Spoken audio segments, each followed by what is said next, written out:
Hello, my name is Marcus. I'm the compiler of a collection of therapy quotes entitled 1001 Windmills of the Mind, a collection of quotes taken from what's often called the psychodynamic or the psychoanalytic perspective, which long ago, as I understand it, was referred to by some as philosophical medicine or narrative medicine, searching for our narrative truth, our narrative story. So why is that important? Theory is, if the child experiences some kind of trauma, in 1001 Windmills of the Mind, we're not really dealing with like situational, like shock traumas, like birth trauma or something like that. The main focus here is on what's called attachment trauma. Attachment, the baby and the mother. The baby must bond to the mother, have an attachment with the mother. But if there's a problem there, one phrasing of it is that there's an attachment trauma. Attachment traumas lead to a thing called an insecure attachment style. And from yesterday's video, the child's going to create a template. I'm going to borrow yesterday's video. The phrase was attachment template. Let's update it. Let's say attachment style template. So the child's going to create a template, like a psychological imprint, mental template, schema, script, working model, internal working model. Okay, some kind of like a stencil, like deep memories. Of course, when something's emotional, we remember it. But the baby is very sensitive. He's going to deeply remember his experiences. So if he's scared of his mother, he's going to have an image of the mother that's, threatening and all this. But he can't feel his rage around it, so he projects his rage feelings onto the mother and makes the mother a monster even. Baby wants to take in. No, the mother wants to take him. Baby creates an image of the mother as a devouring monster that wants to eat him. Again, there's a thing called projection. What belongs to the baby if he can't accept it? It's too much excitation.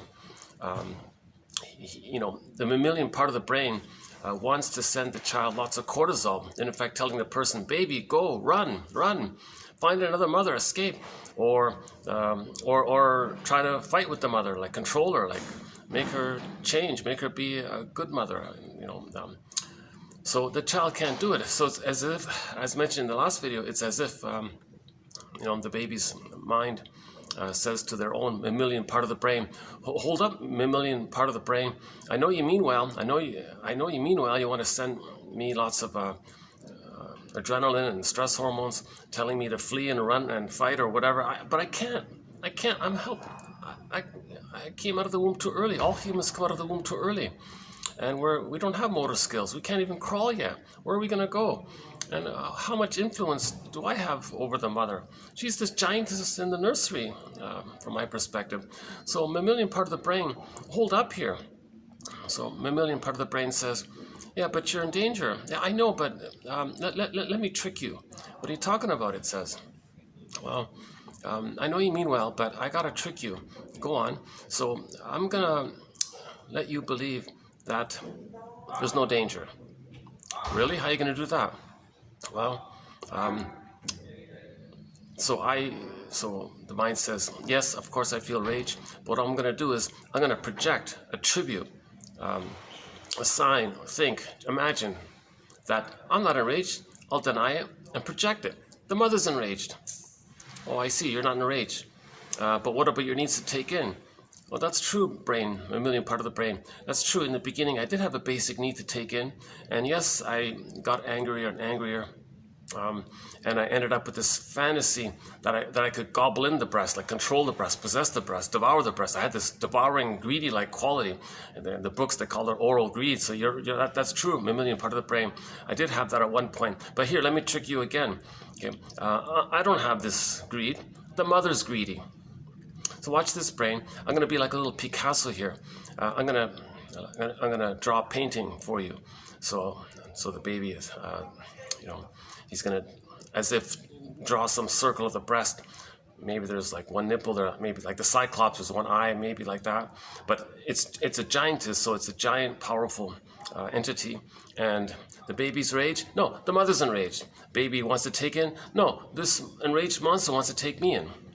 So the mind says to the mammalian part of the brain, look at this imago we're creating here.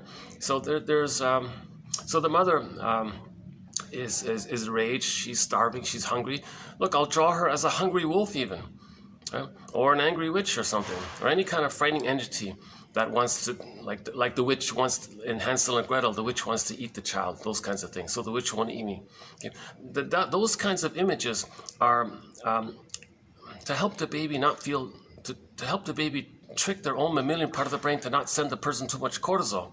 So he's desperately trying to tell his brain, don't send me too much cortisol. So he's going to trick the brain to say, no, I don't have need to take in. I'm not enraged. The mother's enraged. The mother's needy. The mother's a devouring monster that wants to eat me. So that tricks the brain to go, oh, I see. So you're not really scared, and you're not really, you don't have these needs. That's right. I have no needs. The mother has the needs. I'm not angry. The mother's angry.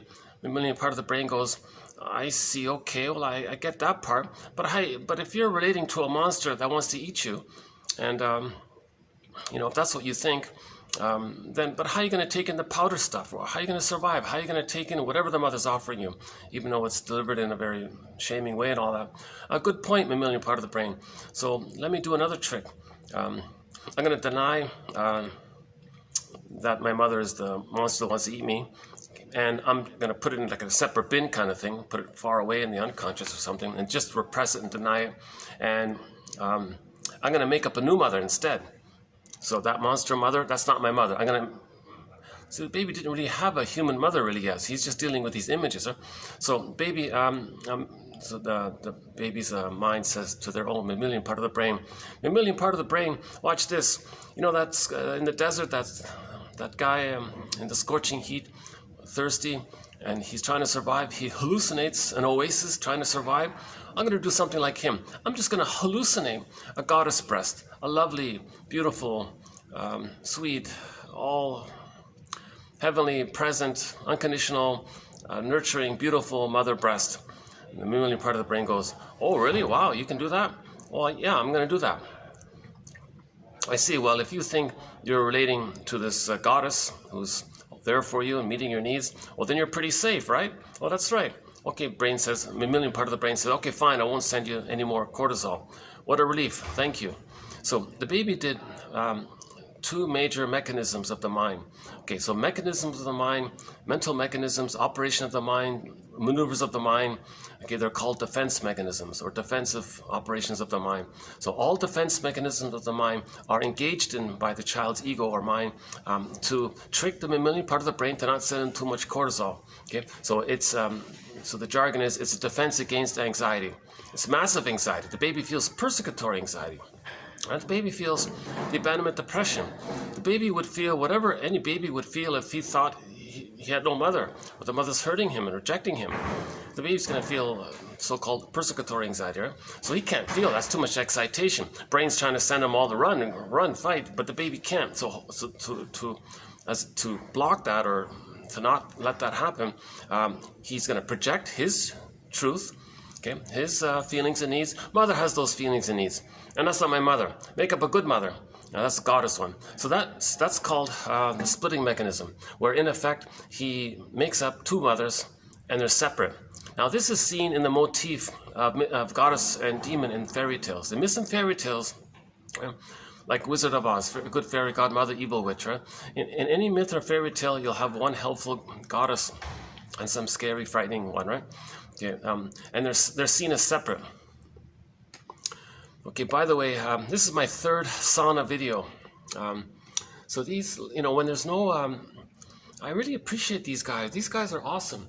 If there's no function, I'm in the lobby area of if there's no like a ballroom event or wedding or some kind of party or a company function or something, and it's just all quiet. But the AC is off. That's the problem. So my past two videos, I had this issue. No AC. So I'm baking here. You don't really see it, but I'm in a sauna here. So like in the last video and the one prior to it, every 10 minutes or so, I'm going to have to do an AC run. Instead of a visa run, I've got to do an air conditioning run. I got to go to another floor, cool off, and then I'll come back kind of thing. So I've reached that point already. So let me do my first AC run. Well, I'll be doing a few. I'll be doing a few of them.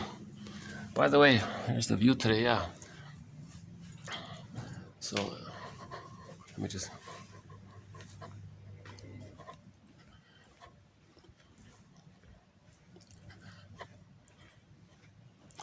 See, they had a big function here yesterday. And maybe they're doing another one. Let's see. So I can go to the ground floor for a bit. Yeah.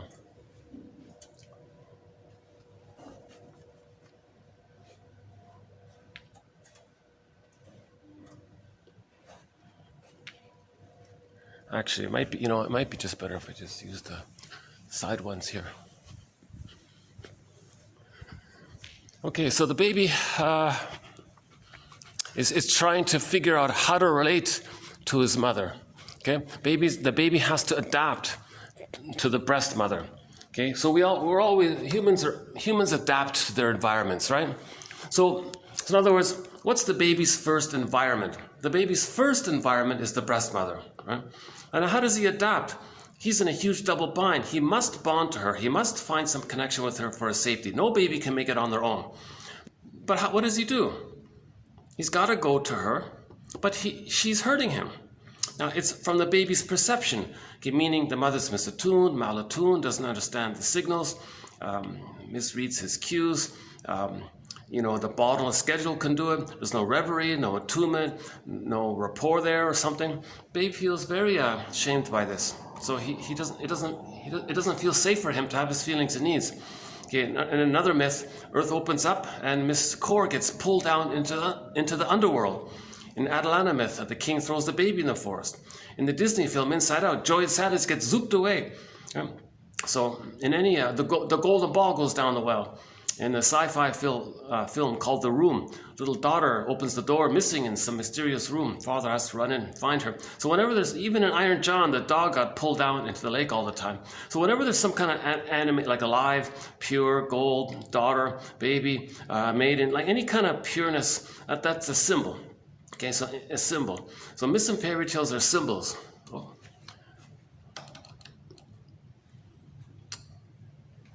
Are these working? Should be working. Yeah.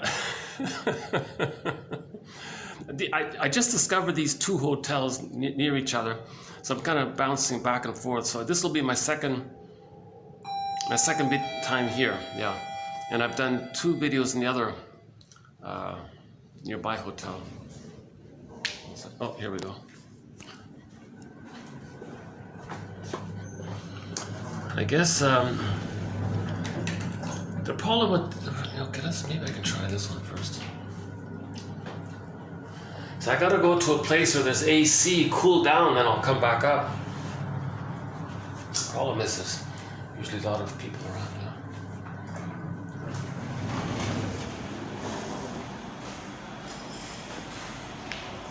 I try not to get anybody in the camera, so that's why I'm holding it down like this. For privacy reasons. Let's see. I just need a place where I can stand for a few minutes. Maybe here. Maybe just here, right?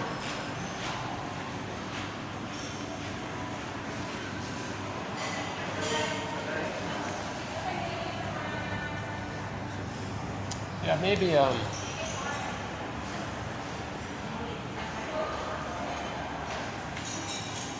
maybe I could just go over there for a bit, yeah.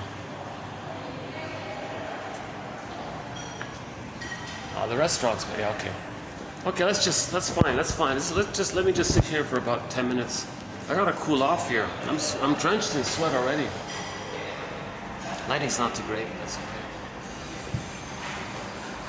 okay. Right. So,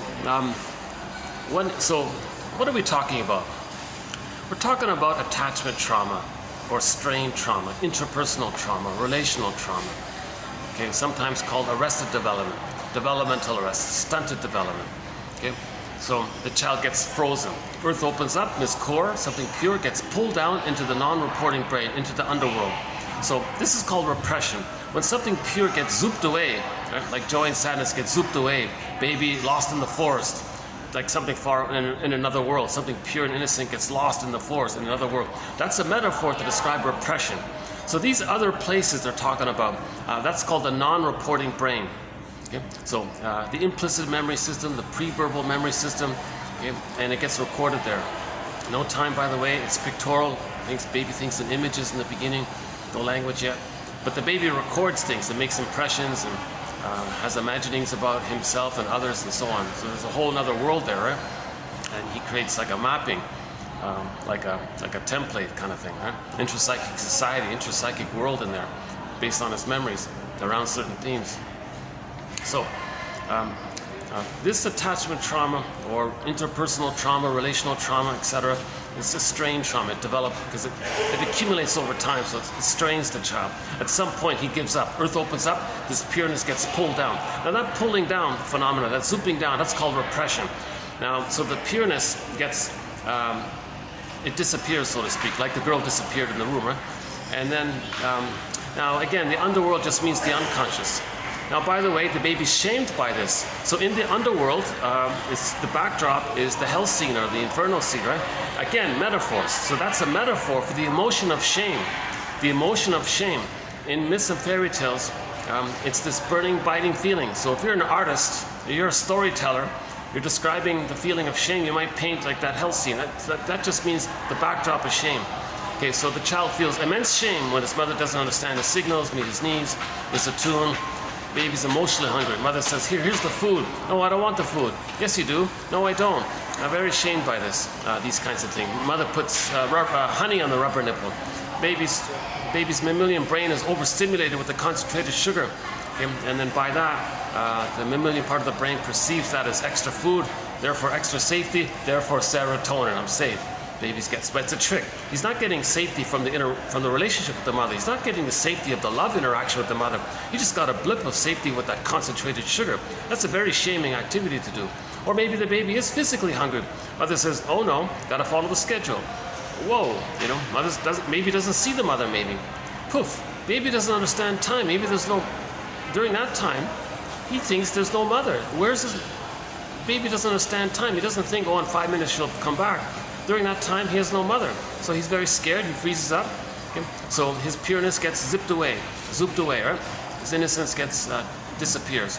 Now, the byproduct feeling, we may describe it as petrification. The feelings become petrified, or frozen, or turned to stone, like the statue. So in many myths and fairy tales, sometimes a character turns into a statue. That's the emotionality, freezing up like that. Okay, up in the Arctic tundra, the woolly mammoth is frozen in that block of ice. That maybe we can borrow that as an image for emotional freezing, right? Or the petrified frog image from the sitcom The Many Lives of Dopey Gillis. That character there, Maynard Krebs, had this hobby of collecting petrified frogs. So maybe we can just temporarily borrow that as an image of how a person might feel kind of stuck like that emotionally. Okay, and that's a symptom of the trauma. The child freezes up like that. Okay. Now, a third thing that's taking place, so repression, the freezing. A third thing that's going on is we can borrow the Wizard of Oz now. The child lost his story. He can't know it. He can't be aware of it. Okay? So that gets fragmented. So in the Wizard of Oz, the scarecrow wasn't separated in one area, right? The knowledge of the event from the feelings. So the feelings, he couldn't link it up. He couldn't link up the pain with what happened. So the feeling part, the loss of the feelings, that's the Tin Man lost his feelings, and they're separate characters. Okay? Now both of them, because of that, the two of them, the scarecrow and the lion, are going to be disconnected from the lion, the embodiment. So the body center, that's the alignment of the body. Okay? So Dorothy, meaning our ego, our consciousness, so Dorothy represents our consciousness, our healing efforts. So the healing efforts is to know our story. That's the scarecrow, knowledge, the mind, and he was looking for a brain, like thinking, aware, narrative, knowledge. He was looking for that, and then that would bring in. Okay, now we can start to have the feelings, and then they come into the body. That's the lion. So at the end of the story, Dorothy and the three were all lined up. So the child had to line up. Okay, the scarecrow, lion, and Tin Man. Right? So that's the body center, the heart center, and the mind center. Right? Had to line it up. So in trauma, things get fragmented. So that Wizard of Oz means the fragmentation. Can't know it. Doesn't know feelings are gone. Disembodied. Kristen Wilson, she says, if you feel disembodied, you're not really making sense in life. and it's disembodied discourse that causes confusions and problems with others and so on. Right? Disembodied discourse causes these. I'm starting to cool off here. So, geez, I'm still, it takes me a while to cool off, but I'm just by the rest of this. I don't want to freak out any guests or the staff or something, so let me just keep it to a minimum. They've been really nice to me. I don't want any kind of complaint or anything like that.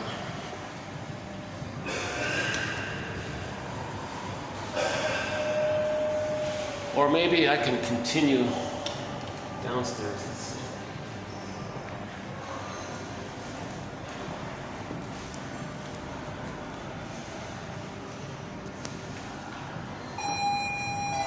Let's see. Let me get some more AC while I'm down here. Second floor. Okay.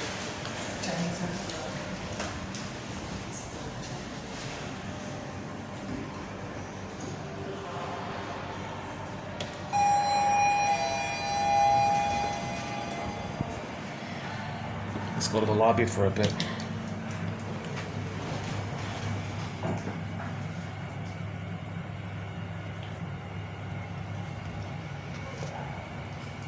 Gosh, I haven't had dim sum in.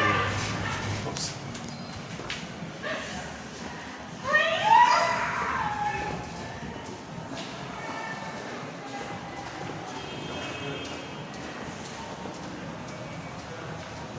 Oh yeah, I remember this place now. Yeah. Okay, there's a couple of people here, but I think I can squeeze in here for a bit.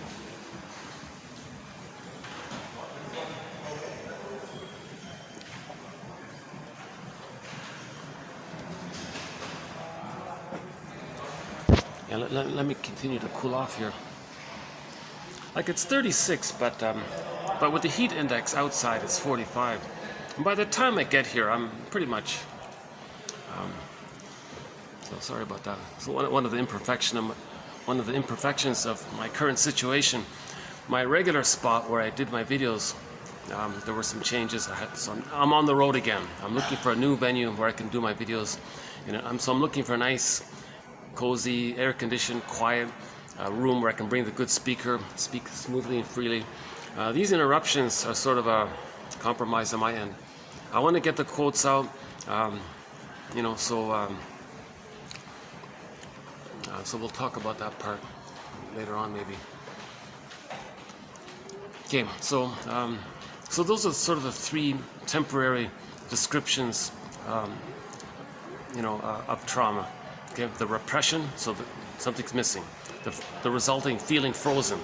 Okay, and then the fragmentation of not knowing our feelings, disembodied. Kristen Wilson again, disembodied discourse causes the problem. Now, an important outcome of all this is that now we enter into the Greenberg quote. Not the greatest film in the world, I don't recommend it per se, but ironically, one of the best quotes from film, I think, comes from that Greenberg film. Shrink said to the guy, quote, "You have trouble living in the present, so you're dwelling in the past because you never really lived it." The child can't live it. He can't know it. He can't see it. He can't live it. He disassociated. He blanked out, repressed, split, fragmentation, froze up. He didn't live it. He was just overwhelmed. An emotional tsunami, Bromberg calls it. The after effects of it. He feels frozen. Gaps in his thinking. So he's afraid to link, and oh boy. So that's a trauma. So when there's a trauma, the result is the person's going to be afraid to live in the present. If the golden ball's missing, okay, if joy and sadness are missing because of trauma, classical conditioning. If the baby feels alive in the beginning, all babies feel alive. They're connected to themselves. They have their golden ball, right? It's all aligned up. The mind, heart, body, it's all together. It's all one. So in the beginning, all babies have their golden ball. They're embodied. They feel pretty good, right? So they're enjoying the present. But if there's trauma, the baby creates like a mathematical equation in his mind. Well, to be present means too much pain, so I don't want to be present to not feel that pain. Classical conditioning. So that's the issue. So he'll go through life feeling quote-unquote unreal, or feeling that he's living the provisional life, sleepwalking through life, living the unlived life, feeling that life is on hold. When does life begin? Life's not supposed to be a dress rehearsal. So he'll go through the motions of life. But he's not enjoying the present. Again, the Greenberg film, you have trouble living in the present, so you're dwelling in the past. He's emotionally living in the past all the time, stuck in the past all the time. So he goes through time, he goes through the motions of life. He can still get 10 PhDs on the wall, fine. He can do all the things, but emotionally, he's still in the past. He's not enjoying the present. So at midlife, people say something's missing. I feel like something's missing kind of thing. So then they go on the hero's journey to find their golden ball. It's an inner work, right?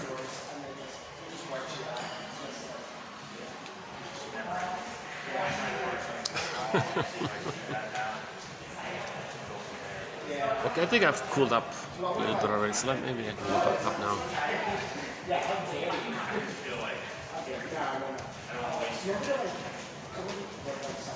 Yeah, it's busy here today. Monday, early afternoon, mid-afternoon.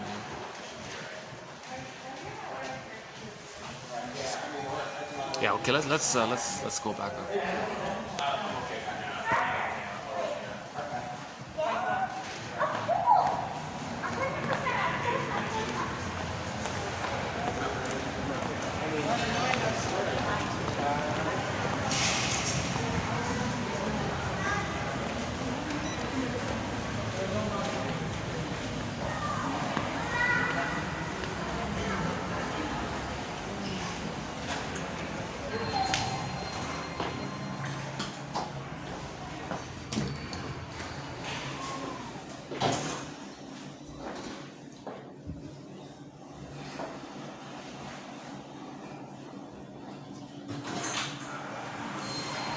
Going up, yeah.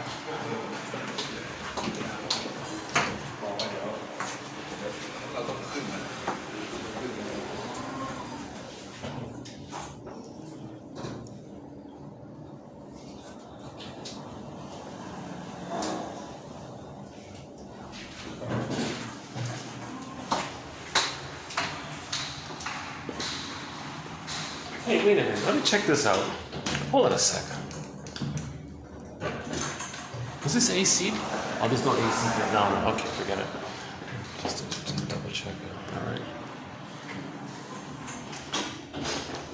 So I've only got 2 AC places to go to. The lobby and the second floor, right?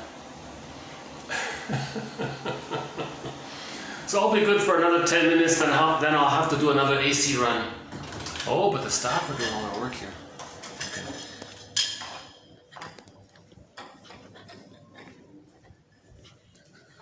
Oh yeah, it's still hot here. If they're preparing for a function, why is it still so hot here?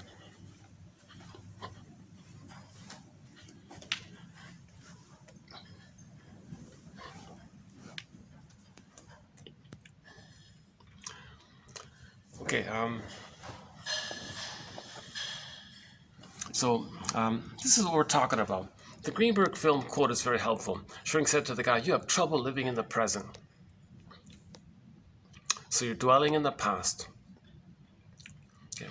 So the present for the person becomes the presenting past.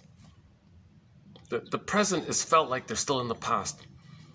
It's a confusing concept because, of course, cognitively we know the present is the present, but emotionally with their dealings, they're still dealing with so-called unfinished business with the mother, the trauma with the mother. So they're going to project the mother outwardly, and then try to resolve the issue with her using others as proxies for her. Or a flipped version of it is they're going to see their wounded self onto others, and they identify with the shaming mother, and then reenact what happened there. So the organism seeks healing. So the baby doesn't understand time. It's as if, maybe my guess is, something painful happened to the baby. The baby's saying, "No, I don't want this," and there's no time. So let's do it again, or something maybe like that. Like, I can't have this experience, mother. Do it again, correct it, change it. I need a proper outcome. I need the right outcome. I need a loved outcome. I need my needs met. I need my reverie and emotional feeding. I need tenderness and affection, and didn't happen. No, mother, I need the right outcome. So he's maybe in that timeless kind of loop kind of thing. So he's looking for the proper outcome, the needed outcome where he can keep his feelings and enjoy the present. See, if we're not enjoying the present, that's the trauma. See, we repeat looking for the golden ball. Right? We don't have that. We lost the golden ball. That's why we are repeating, searching for it. So in the beginning, when the baby's traumatized, no, brother, I can't have it this way. Do it again. I need the right outcome, because he doesn't understand time. But he is frozen, and there is time. That's the issue, right? So enter Burglar's metaphor for this. One of our mentors, Edmund Burglar, his line is regarding in this area is that every neurotic is a music enthusiast, but he only has one record. He carries this one record with him everywhere he goes. Every time he sees a record player, he spins off that old record again and again. In every new situation, he plays that old traumatic script. I'm going to experiment with this new phrase. He's going to replay the attachment style template. He wants to recreate it, goad people into roles, orchestrate it, misperceive the present to fit it. He's going to superimpose the template onto the present, distort the present to fit the template, thinking he's got to replay what caused it. With the magical fantasy, he can get a better outcome, the needed outcome, the proper outcome. It doesn't work because there is time. Paul Libby Russell, TQ 2119, explains it. A person can have 20 lifetimes replaying, reorchestrating, doing it like a staging thing in the present, like an as-if thing for the present, not enjoying the present, reliving the past because of the pain we're feeling, reliving the past, searching for our feelings and our golden ball, searching for our story, which is a part of it, to get the feelings. It doesn't work because there is time.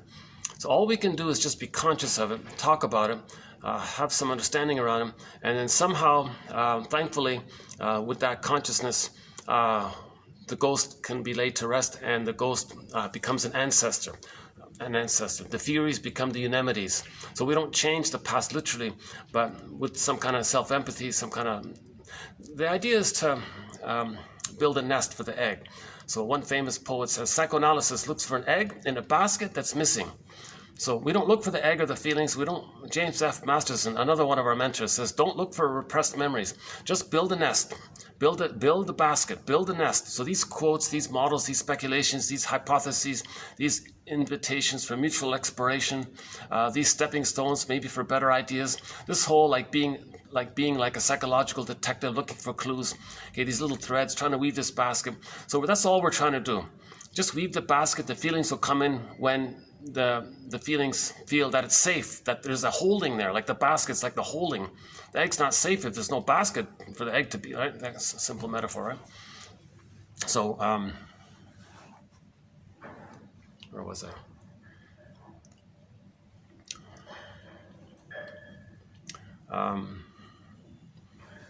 I went off on a slight tangent. Hold on a second.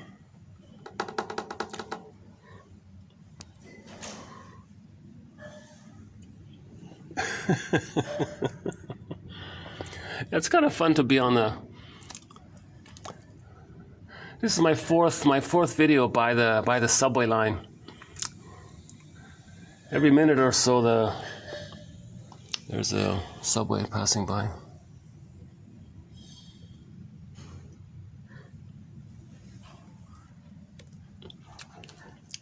So we're talking about repetition compulsion. So the organism seeks healing. Okay. Now somebody might say, what are you talking about?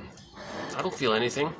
Alvin Semrad says, first of all, you're never not feeling anything. Be clear about that. You're never not feeling. Be clear about that.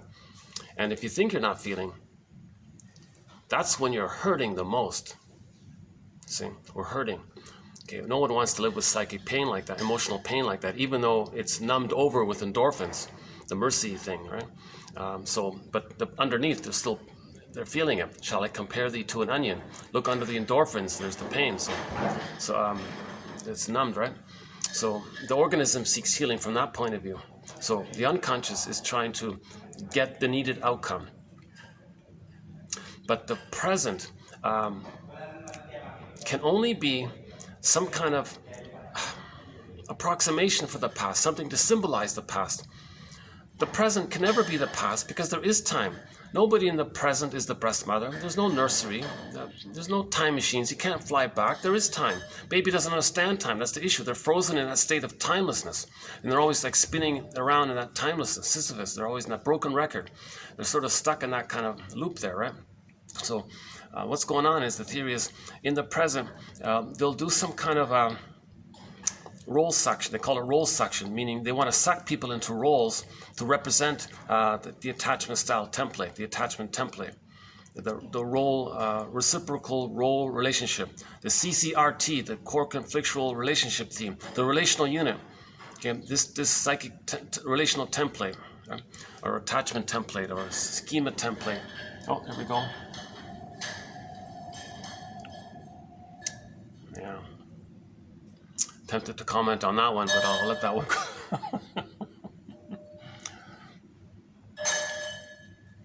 You know, it's funny, when I was walking over here, there was this thundering, and it seemed like there was going to be this huge thunderstorm, and suddenly just all cleared up. Kind of interesting like that, yeah.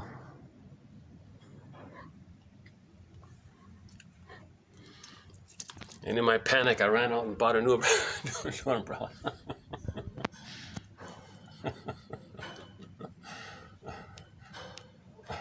Hey, where are your umbrellas? I walked out, and it was all sunny.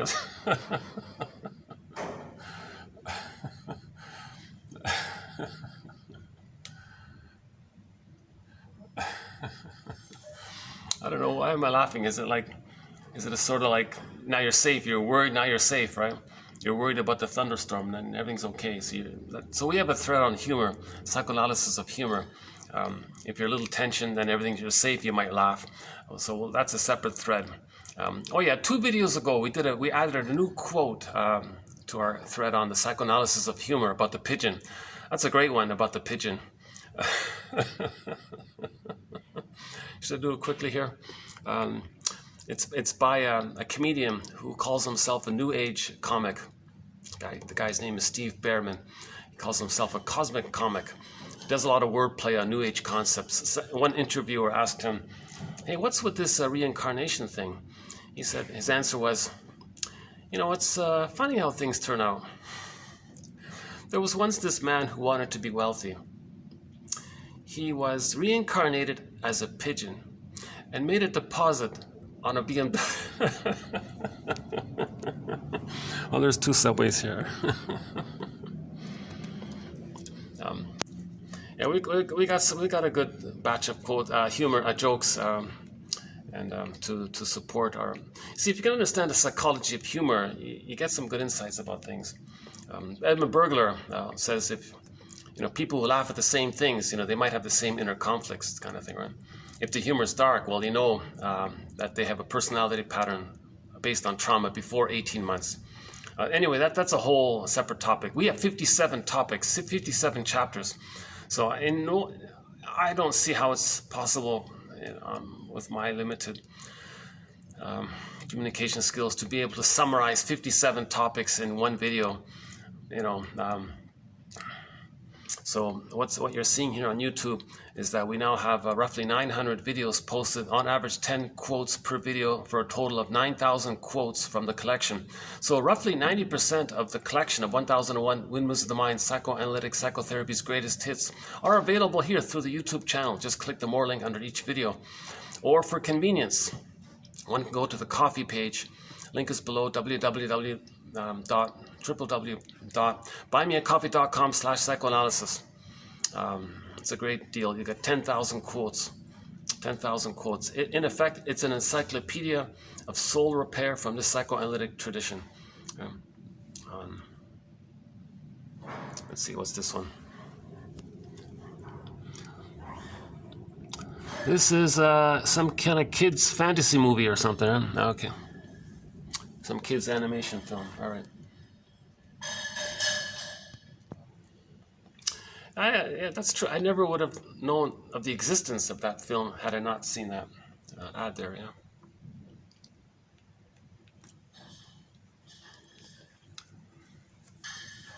Okay. One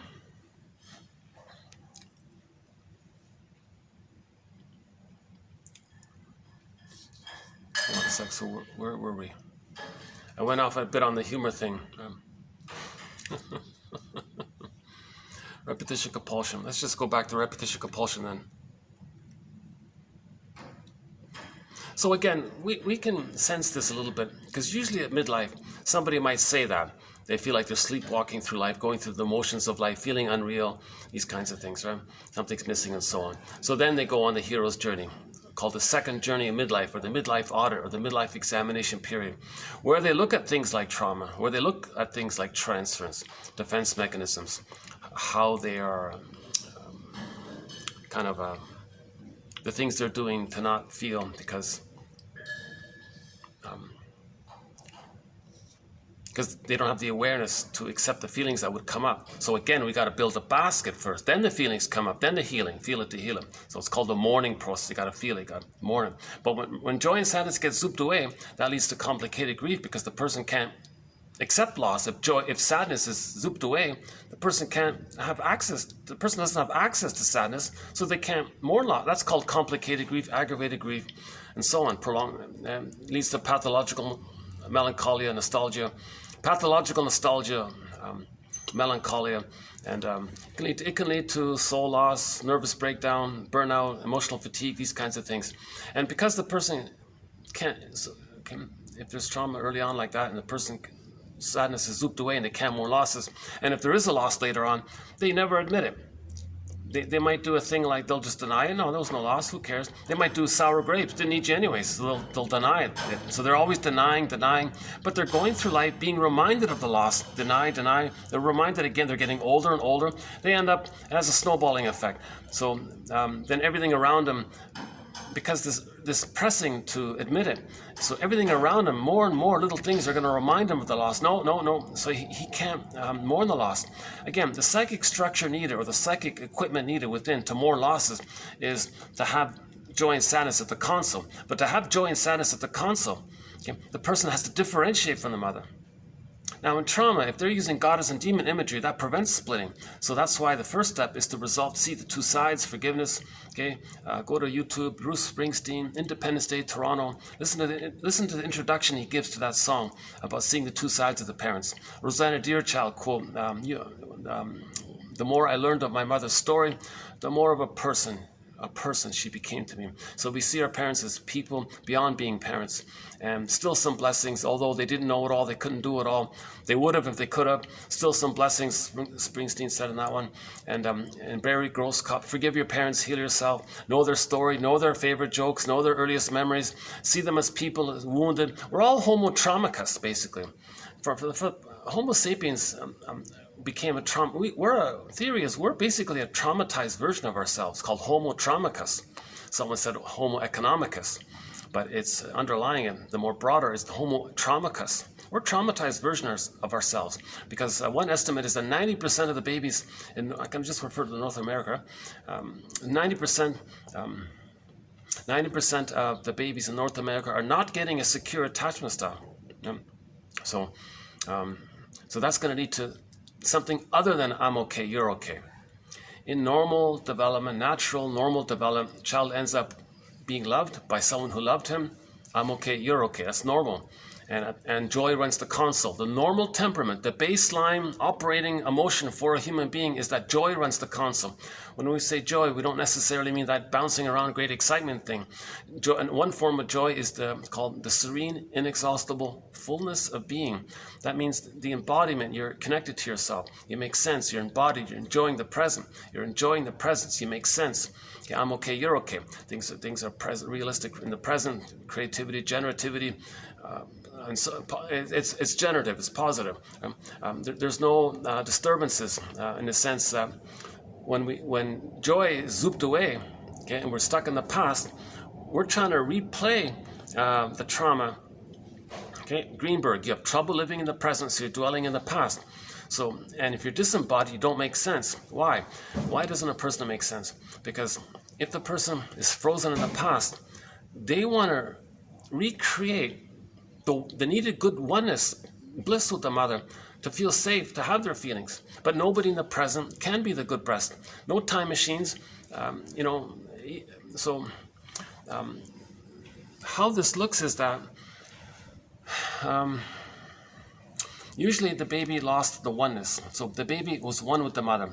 Unico Mystica, the bliss. Garden of Eden, Shambhala, Shangri-La. It was a paradisical feeling for the baby. So now we're backtracking a bit here. So the baby in the uterus his eyes are closed. He's in the amniotic sac. So, by the way, humans begin as water people, right? In the water world, let's say. So, the feeling is all of his needs are getting met. There's no stress, and it's called the oceanic feeling, oceanic bliss, oceanic oneness, unico mystica, one with this great powerful mystery. He feels pretty good. So that's why it's called the Garden of Eden and so on, right? And the paradise kind of thing, right? Nobody's presented the theory that the baby in the uterus believes that he has a sense that he's a person inside his mother who's another person, and there's two people there. He has a feeling self and a psychological self. I feel, therefore I amness. The mother has her feeling, her subjectivity, her needs and feelings, and her heart and her dreams and desires, and she has an embodiment, and she has a I feel, therefore I amness, and she has she can cry, she can laugh, she's a human with feelings, and maybe she's hurt, the baby doesn't have a sense of two subjectivities, that the mother's a person, he's a person. He doesn't get that yet in the beginning. In the beginning, he just thinks it's only him. It's called primary narcissism, right? It's just all him. Okay. Now, the symbol for this in mythology is Narcissus looks into the pool of water, he sees a reflection of himself, he's transfixed there, it's just one there, it just sees himself. So it's just all him, all about him. Right? So in the uterus, it's just him. Some people call it solipsism. Everything's just for him. Everything serves him. The world is just him. Baby thinks, is he the whole universe, the whole world, the whole universe, or is he the center of the universe? What is this? Like, it's just all him? He's a god, or everything serves him? One person says he has unconditional hallucinatory omnipotence. All of his needs get automatically met. The food gets sent down magically down the center vein in the umbilical cord. Okay, the baby has waste elimination. It spirals up those other two veins in the cord, helixally up to the placenta. Placenta metabolizes everything perfectly, and then the food gets sent down. And the baby, one theory is the baby even has a little accompanying music in the background. So, so somebody theorizes that maybe the baby thinks the first sense of otherness. So if he's everything, if he's a god, and by the way, the power of the mother. Okay, because it's one, he can't parse out where he is and begins and ends, and where the mother begins and ends. He just thinks it's all him. So the power, the grand power of the giant mother, from his perspective, that power belongs to him. That's called infantile megalomania. Again, he thinks a little god like that, right? So if everything's just him, is there any sense of any kind of otherness? Like, what could be not him, right? One theory was, well, he hears the mother's heartbeat. He can hear the pulsating of the cord, the movement, the pulse, the sound. And he can hear, Mott says, he's so intimately in constant interaction with the cord that he can actually hear the blood flow, the three veins in the cord. One goes down, the two goes up. And he theorizes, because of the physicality and the movements, that it basically corresponds with the musical notes. Yeah? So the blood flow, so you got the mother, cord, mother, placenta, cord, baby, baby, cord, placenta, mother, mother, placenta, cord, baby, 1, 2, 3, do, re, mi, A, B, C. There might be some kind of rhythm, they say. Mott thinks it links up with the notes on the scale kind of thing. So the baby has some kind of melody with the blood flow in the cord. Then he hears the bass. So later on, okay, so whatever prototype we're talking about, later on when we play music, as long as there's like a drum beat, that's going to remind the person unconsciously, uncannily, the mother's heartbeat.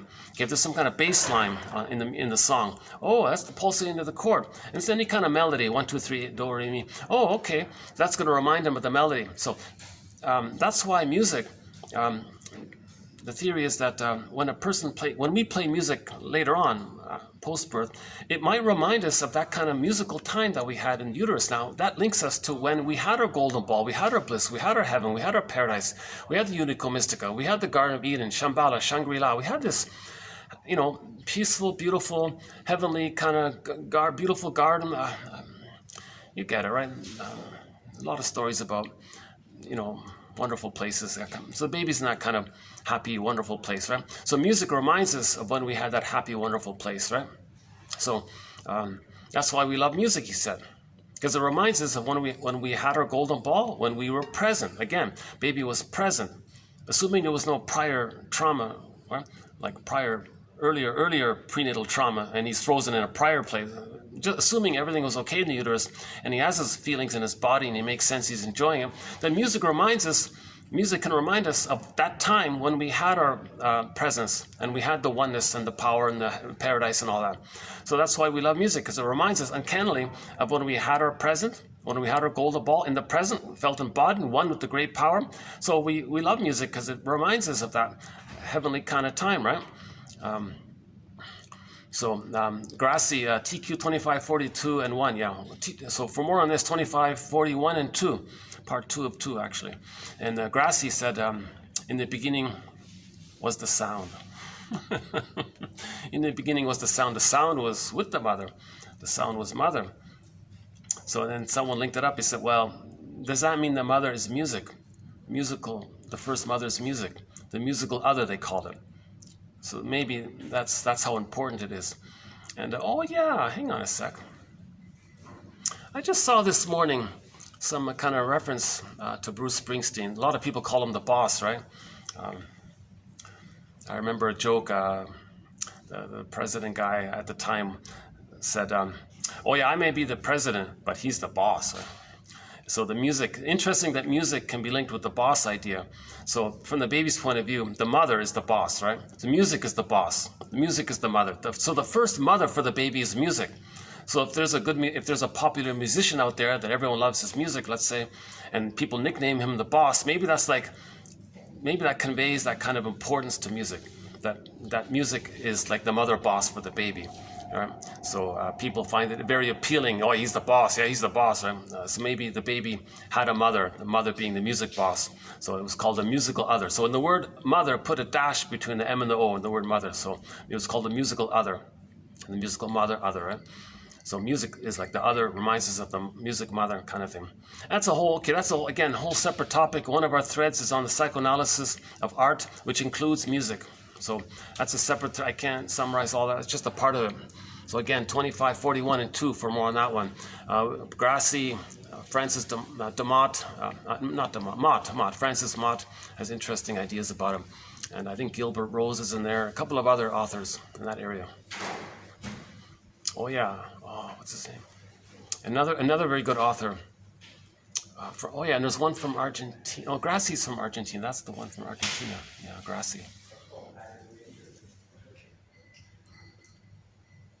Okay. I can feel the sweat coming on, so I'm going to need to do another. I need to do another AC run. I'm going to need to do another AC run here. So I can't. See, I don't want to lean back. I don't want to dampen the nice chairs here or anything. So let me do an AC run, and we'll come back and continue.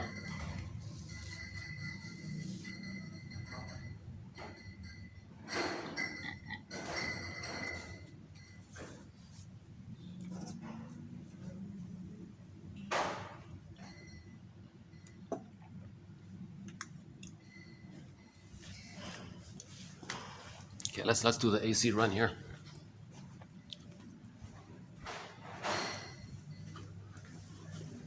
I don't want to get in their way. Also, there is a meeting, eh? Oh, there is a meeting today after all. Yeah, okay. Let's try this then.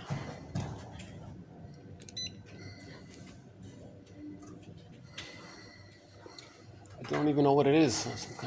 Some kind of tech thing, looks like. What time do they begin? What time does the conference begin here? What time does the meeting begin here? Begin here or in tomorrow? It's for tomorrow. Oh, good. Yeah. Okay. Great.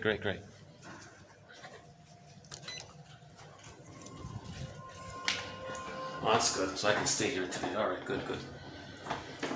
Let's go down the lobby. Yeah.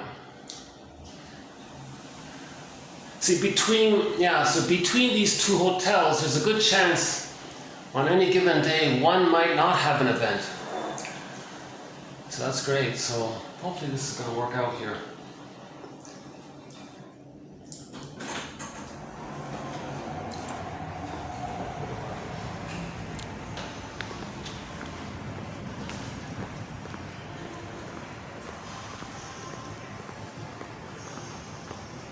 Okay, just a couple of people here. That's okay. Yeah, let's go back to this one. Oh yeah, this boat reminds me of the Odyssey. If you watch the movie The Odyssey starring Armand Assante, Kind of has that kind of boat feel. Why is it that boat? Oh, yeah, I can.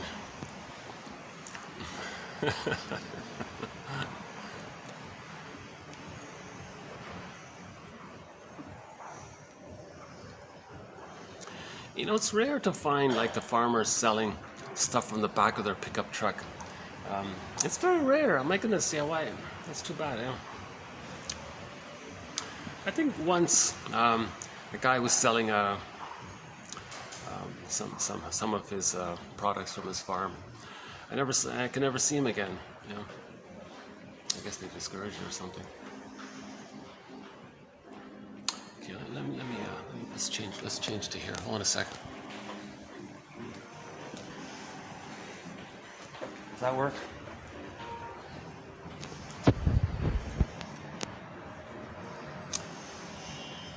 Yeah, okay, let's just see here for a bit. So, repetition compulsion. Let me get this in about repetition compulsion because in the third hour of this video, I want to run through what is now going to be the 35 ways repetition compulsion can be seen collectively. This is a very edgy theory. It's just a work in progress. The last time I did it, it was only 26. Now it's up to 35. So let's lay the groundwork for this. So, Paul Libby Russell says repetition compulsion and trauma. He says just think of them as synonymous. Repetition compulsion is like this automatic reaction to trauma. Okay, the trauma. Organism seeks healing. Baby, spin it around, get the needed love outcome. It's painful to go through life feeling the psychic pain and it's numbed over. It's right. Again, Elvin Semrat, if you're feeling nothing, that's when you're hurting the most. And then the body can bear the burden. There could be physical issues and right, the mysterious sleep between mind and body. See, that can come from that, right? And so, yeah, the image for that one, by the way, another sidetrack here, the image for that one is that water converts to ice. It's a conversion. Water can convert to ice. So apply that with feelings to the physical. The feelings, okay, the wish, needs, then the fear, oh, body, click, goes to a physical symptom, or a personality trait, or even a whole personality structure. So it's like hardened like that. So the feelings turn into some hardened thing, like water turned to a hardened ice kind of thing. That's a conversion. So that's why, another reason why we want to heal attachment trauma.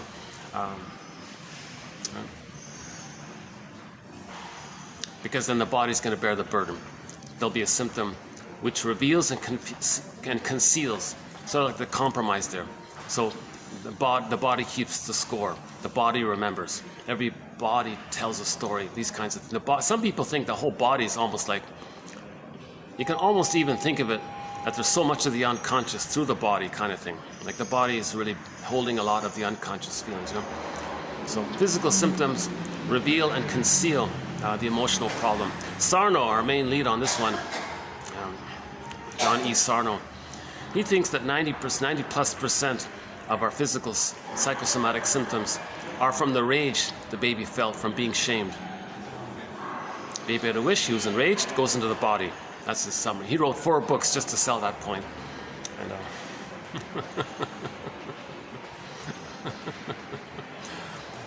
And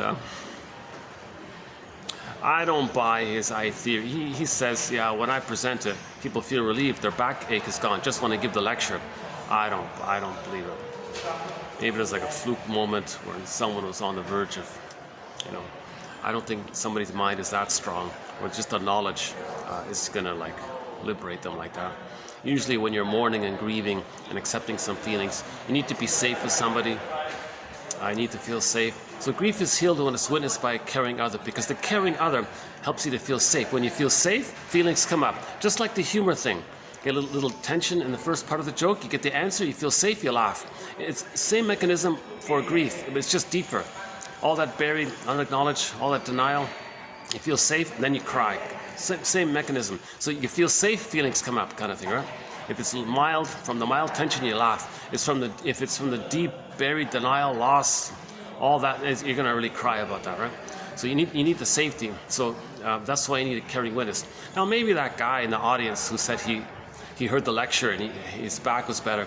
Maybe he had a close relationship and he felt safe with him already. Maybe it was maybe he is a medical doctor. So maybe that guy, that was his medical doctor.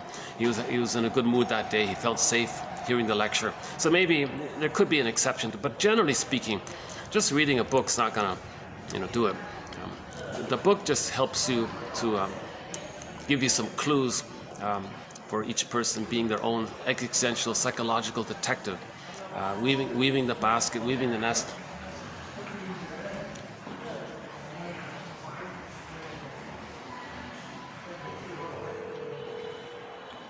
Yeah, truth is, I looked for these farmer guys with their pickup trucks. And at least in my area, they're not there. Yeah, maybe some other areas. Yeah. Actually, it's not a bad life. You have a farm. Once a week, you load it up with whatever you're growing on the farm. Just drive around, sell it to people. People are very eager to get some fresh produce.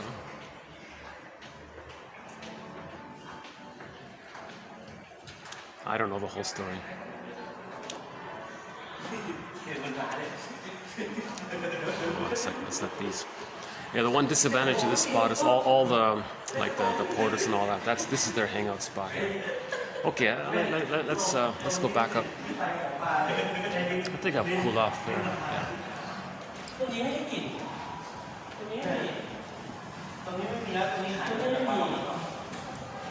Yeah.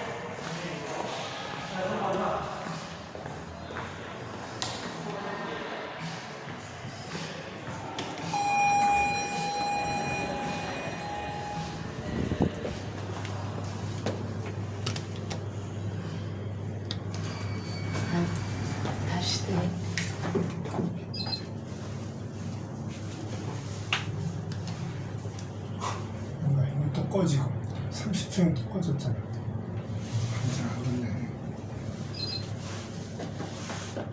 Yeah, yours is lit. It's working. 여기. Yeah.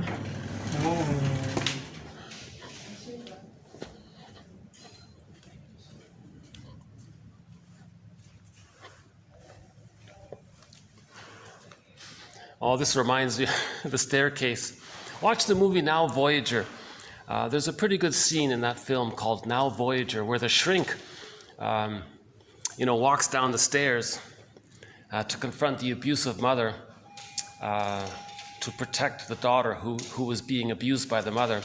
And there was this dramatic scene with Dr. Jackwith. Now Voyager, seek thou forth and find.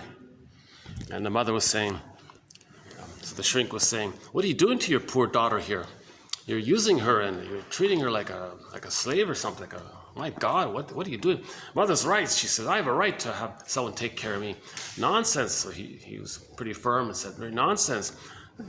The daughter is a woman in her own right. She has rights. She has human rights. She has the right to know herself and to grow and to find her psychological soil and grow and blossom. And so finally, a little while, so she finally got it. She made some joke about it. And then, so finally she helped separate the daughter, played by Betty Davis, right? So she separated from the mother finally. And then the shrink gave her the little poem from Walt Whitman. Now, Voyager, seek thou forth and find. Find yourself, right? Not a great film. A lot of people like that film. It's way overplayed. It's not that good. I only just recommend it for that one little scene, the staircase scene where the shrink goes down the stairs to confront the abusive mother. Oh.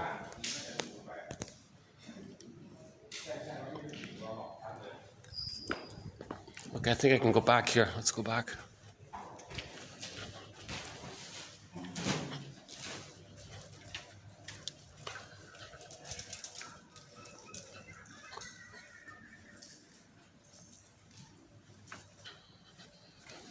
Oh, what a nice place, yeah. Okay.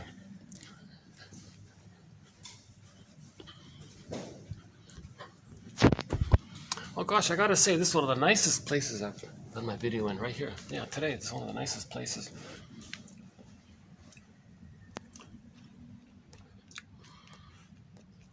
So repetition compulsion. Good place to start is Paul Libby Russell, 2119, repetition compulsion. So, how does the repetition take place? So what are we talking about here? So hopefully it's been established that feeling frozen inside, feeling unreal inside, not enjoying the present, dwelling in the past, misperceiving the present, casting people into roles to represent the nursery problem. So you're not really enjoying the present, you're not relating to people or seeing people for the present, you're just seeing them through the fantasy lens of the past issue, wanting to replay the past. So how does the person replay the past? How does that work? So the reenactment or the enactment or the transference, acting out, transfer the past into the present, not enjoying the present becomes the presenting past. Okay. So the present is like a new edition of the past, like a replay of the past, like a theater staging representation of the past. We're not enjoying the present. Okay, emotionally it's still the past. So how does that work? Okay, so the reenactment can take two main forms. One is called direct. Okay, so in its most simplest terms, mother shamed the baby. Okay, mother rejected the baby, not on purpose, not meaning it like in the way it might sound at first. It's the baby's experience of the mother that counts. We're talking about you gotta have empathy for the baby. How does the baby experience the mother? If the baby experiences the mother as her hurting him, okay, that's the template. So the template is rejecting mother, shamed child, unloved child. Okay, so the direct reenactment of that, okay, to replay that template they're going to superimpose onto others, push people to fit that template role. So what's the role? He was shamed, and it was a shaming mother. So find someone in the present to play the role of shaming mother. Okay. So now you got to coax them, induce them, goad them to be the shaming mother. So the person is going to feel a certain pull, like an expectation. So how does that happen? Well, the person, he can make himself appealing, unappealing, or difficult, be passive aggressive. That's a key one, right? A lot of people can be very passive aggressive. You know, they speak and you can't hear them. Well, and you're trying harder, and you finally get angry, or you don't give them the full story. You make it confusing, vague. Passive aggressive. You're late. You don't call. Mixed messages. And finally, people get fed up with all this. So the person who's fed up, okay, I give up with this, right? So they rejected them. So he created it. He orchestrated it. He did like a theater thing. He got the person in the present to reject them, to replay and reenact how the mother rejected them. That's called direct. Okay? So he'll go through life, goading others to reject them, to replay how their mother rejected them. That's sort of like a benign version of it. Way more traumatized version, a more disturbed, hurtful version of this. Right. So you go to the Karpman triangle. Remember the Karpman triangle, the three? Okay, so the victim, rescuer, persecutor. So let's just keep the rescuer apart as a separate topic. So the persecutor side, or the aggressor side, okay, it's called the victim triangle. He's also the victim. So he sees his own victimness onto others, identifies with the aggressor, reenacts how the mother shamed him by shaming others, himself seen onto others, to reenact how the mother shamed them. Okay, so a very serious emotional trauma for the baby is when he has to give up his soul. He can't take it anymore. He feels so hollowed out, so empty, so unloved, so devalued, so humiliated, so all that. He's finally, the brain wants to send the person the brain is saying, hey, you're really being hurt here. You got to flee, run, or fight with the mother. So the mammalian part of the brain is sending the person all this cortisol. The mind says, hold up, brain. I'm still a young little child here. I can't use it. I got to trick you. What do you mean? Well, I'm not unloved. Others are unloved. Others are no good. Others are unlovable and all that. Not me. Then who are you then? If you see your unloved self as others being your unloved self, what's left of you? Well, good point. Well, I'll take refuge in that old babyhood grandiosity where I think I'm a little god. And that's important. I'm a little god, so I'm okay. Well, that's not enough. No baby was a god.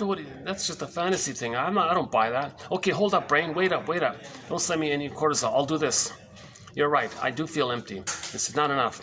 So what I'll do is that shaming mother, that powerful shaming mother, she's safe. She's the aggressive one. She had the power over the baby. So she was pretty safe in her role as shaming the baby, right? And she got some comfort from shaming the baby. She used the baby. So that shaming, abusive, exploitative mother, I'll absorb that in the vacuum, and I'll take that shaming image mother for my identity, and that'll fuel my grandiosity. So I'll blend it in and create the false self. And the mammalian part of the brain is, I see, so you think you're a little god now, so you're important, and you got the power of the mother, and who always feels safe, because when they shame others, they feel safe. That's right. Mother shamed me, she felt safe. I'll be like her. I'll shame others, and to reenact how she shamed me, so I feel safe. So the mammalian part of the brain says, okay, good, I won't send you all that cortisol.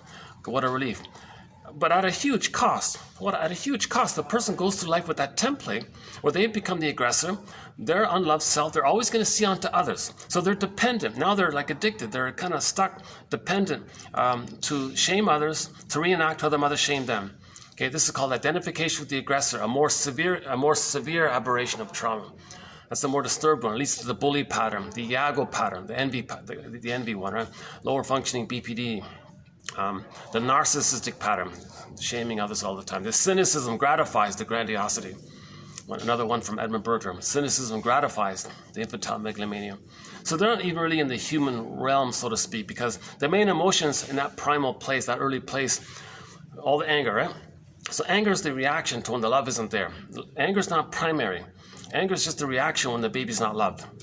Remember, the normal state of affairs is joy runs the console, but joy's been zooped away, then the anger kicks in. Actually, anger might be the tertiary. The secondary is the fear, but the fear gets overwhelmed, then he's fighting, right? Think about the baby. He wants to flee, but he can't flee. Now he's fighting with the mother. He's crying, angry at the mother, maybe biting the nipple, biting angry at the mother. So, right? So he's become that way. So it might be like a third reaction. Identification with the aggressor. And the various personality pattern. So we're calling them stingers. So in the last video, we did a bit about the stingers in the last video. And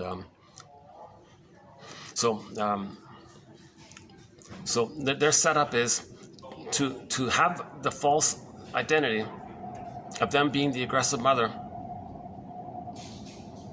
To keep that, they need to shame themselves. If they're going to be the mother, how does the mother shame them? But they're the mother, so who's going to play them? Well, others. Okay, they'll say others are not okay, so they'll find non-threatening substitute others. Safe, they're safe. However it is that they're safe. If they're disadvantaged, a lot of newcomers are disadvantaged, maybe don't speak the language. You know, vulnerable, hurt, someone with a disability, maybe, or someone. However it is, you see them as safe, right? Maybe they're kind. Maybe they're just like peaceful. Maybe they were loved and they were kind, so they're safe. You know, they're not like crude and all that. So they're just safe. They're trusting. They're safe. So however it is that they're safe, right? They're safe. Remember, if safe feelings come up, so they're safe. They feel the shame self. Imagine in their delusion that they're no good. Then to remain loyal to the rejecting mother and feel the safety of being the mother.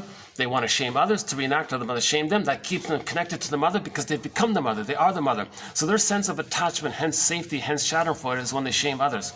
And they're sort of stuck with that template. That's a very traumatic template. So that they can go through their whole life with that survival mentality that the only way they feel safe is through schadenfreude, meaning shaming themselves, seen onto others. Others are like the proxy holder playing the role of themselves. So they're shaming themselves, but they use a proxy. Someone else plays, and they're imaging. It's them. So ironically, when someone has these very negative ideas about others, they're talking about themselves. They're voicing the mother onto themselves. And they're just reenacting it by someone else playing the role of themselves, and they've identified with the aggressor. Again, all babies must attach, all babies must bond to the mother, all babies have to, right? So if the mother's so shaming, he just becomes her. That's like an emergency maneuver. He never gets a chance to know himself. Himself is so wounded. Where is him? It's on others. And that's his slogan, others are not okay. That's him. That's his wounded self. That's a mirror to see that he disassociated and projected out his own wounded soul. So he feels very empty inside. And every time he does that, he reinforces the emptiness because he's shaming himself. He's reenacting how the mother shamed him. When he shames others, he reenacts and is reminded of how the mother shamed him. He's doing it again and again, so he's always empty like that. We had a good quote. What's this one here? Some kind of a kids thing or something. Not sure.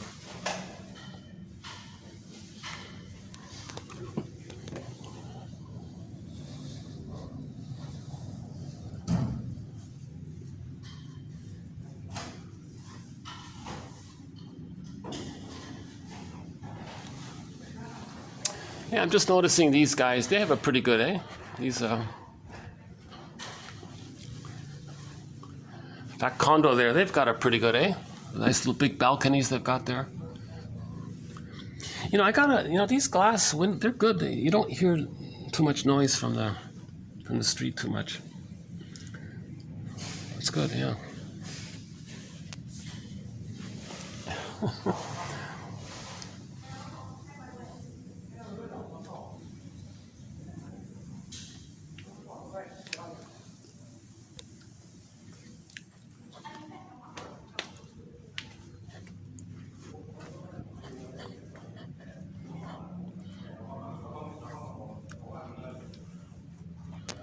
Oh, I gotta thank that manager who said, okay, I can use this. I gotta thank, this has been nice here, yeah.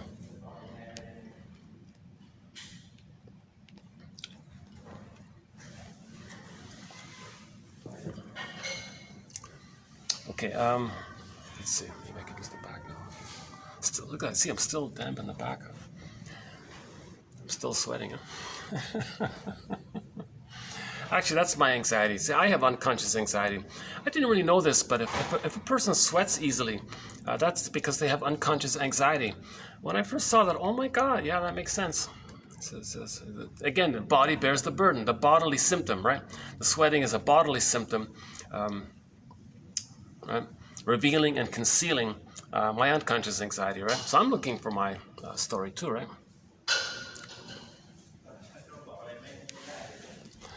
Let me get this back. We're gonna do today's quotes here in a minute. Let's get this back here.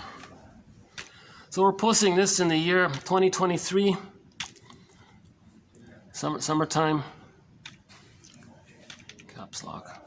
Why does it always get caps lock? I never touch the caps.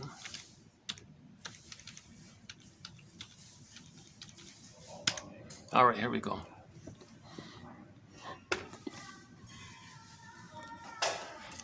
Actually, the truth is about today's video, I've shortened the content a little bit to give myself a little time to do the 35 points, which we're going to do later on.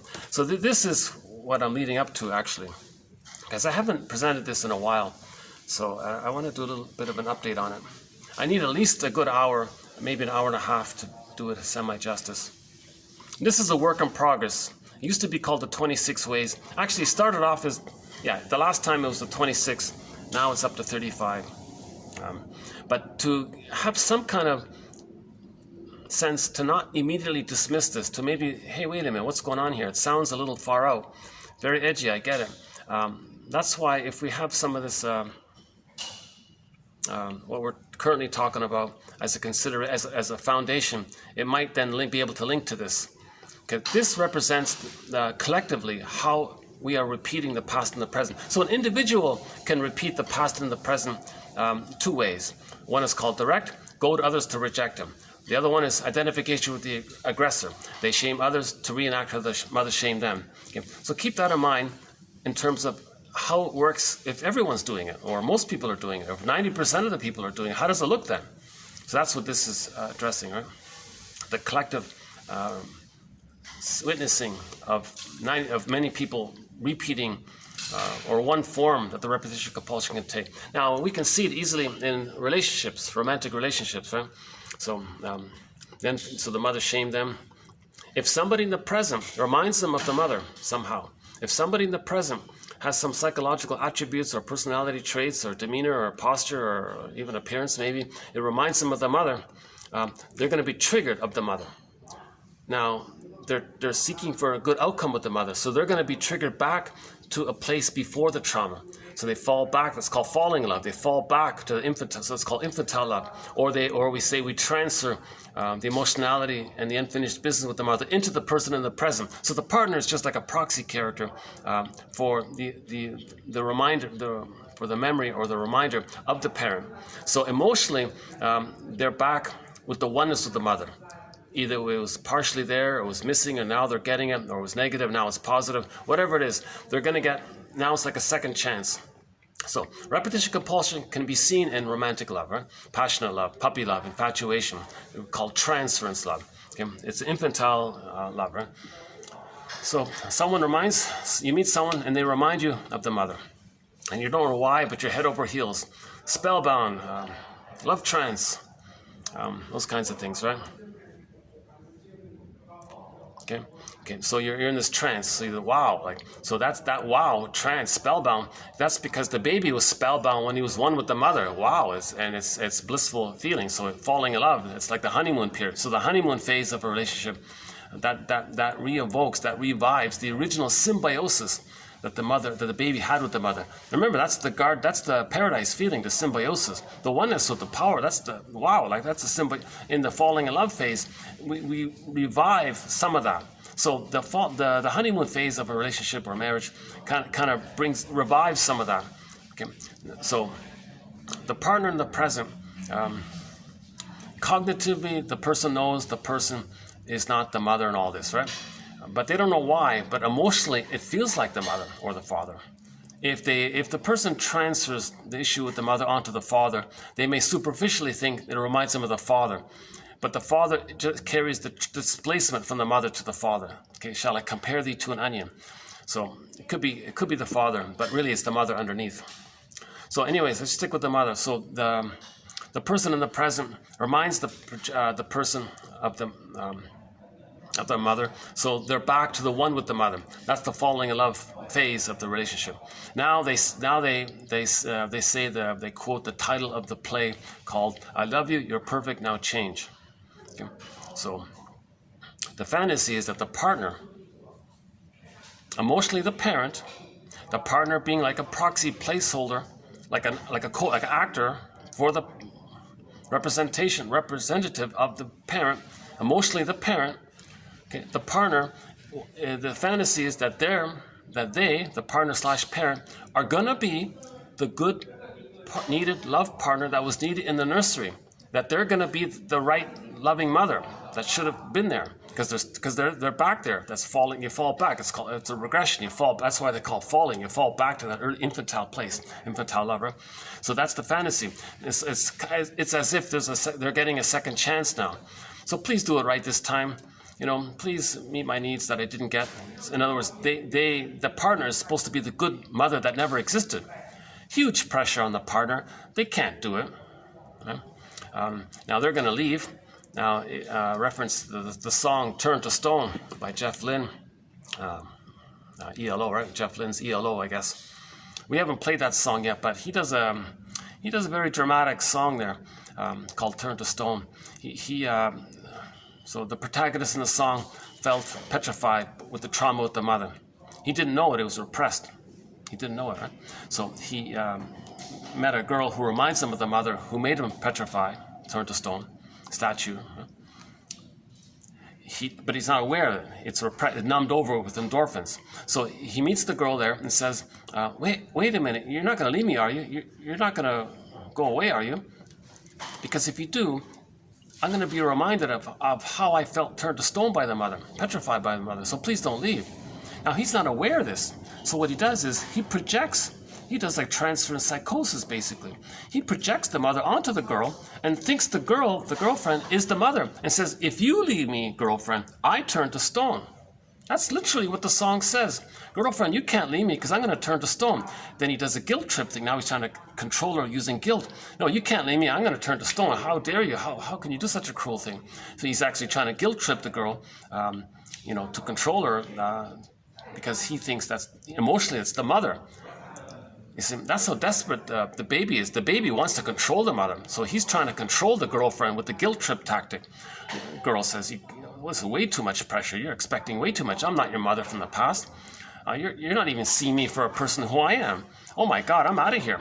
And the projector says, he's experiencing how he already felt all along. It's been revived. So the girl didn't break his heart or turn him to stone.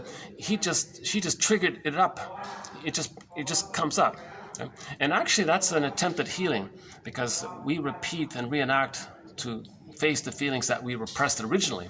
So when she does say goodbye, he feels all this bad feeling, these negative hard to feel feelings.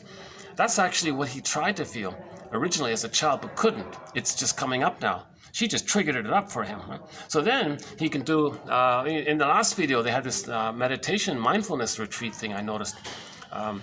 So they can do what those mindfulness people do. They are real heroes, because they're doing the work of healing. They're facing their feelings and they're welcoming their feelings. Okay, feelings have come up. Aha, they're welcome the guest, like a guest to your home, your inner home, right? It's like you treat them like an honored guest, and then you stay with it, and it's called, maybe we can call it self-reparenting. The way any parent would help their own frightened child. We take that attitude for ourselves with our own feelings from the inner child of the past coming up. So we'll finally play that song called Turn to Stone. Not a great song or anything, but it is very descriptive of our topic here of feeling petrified, turn to stone. Because again, back to Narcissus and Echo. Narcissus turned into the flower, Echo turned to stone, the statue. So as mentioned earlier, at the end of that myth, Narcissus turned into the flower. That flower represents that hallucination that he's in his dreamy solipsism. It's all about him, like this illusionary thing, right? The flower, apparently, that white flower, Narcissus, has apparently it has that kind of dreamy effect on a person. That's why they call the narcissistic personality pattern a dreamy-like quality, where they're little gods and all that. So now his soul was disassociated, split off to the side, his soul, right? So meaning his feeling self, he can't disassociate. With trauma, we disassociate. It leaves the body in his, so to speak. So that's why it represents disassociation. People sometimes say that. They feel like their feelings are so far away from them, right? So that was the character Echo, representing the soul. Echo turned to stone. A lot of people don't mention this. It's amazing. That's such a key detail. That's the core of it all right there. That's a key detail. Echo turned into a statue. She turned into stone.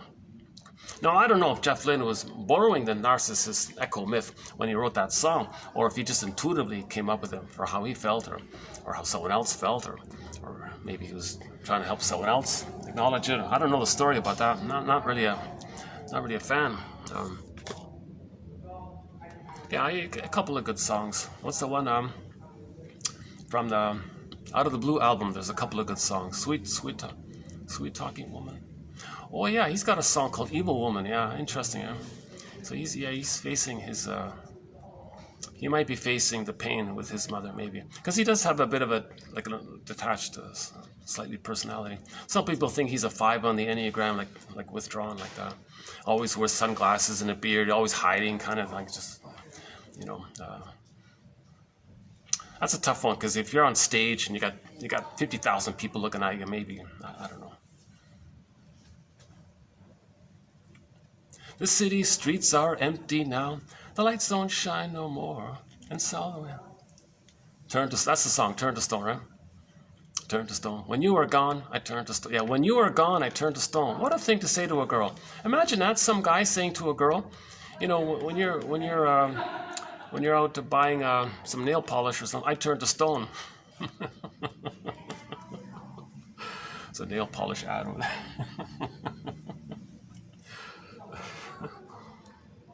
Jeez, I need to do an AC run pretty soon here.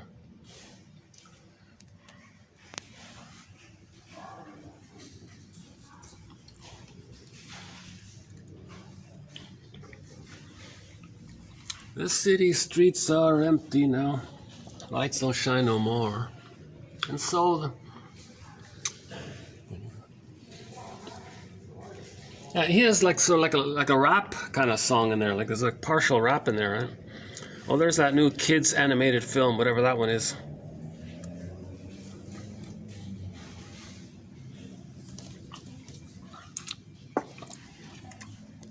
Yeah, speaking of kids' animated films, check out Kirikou and the Sorceress.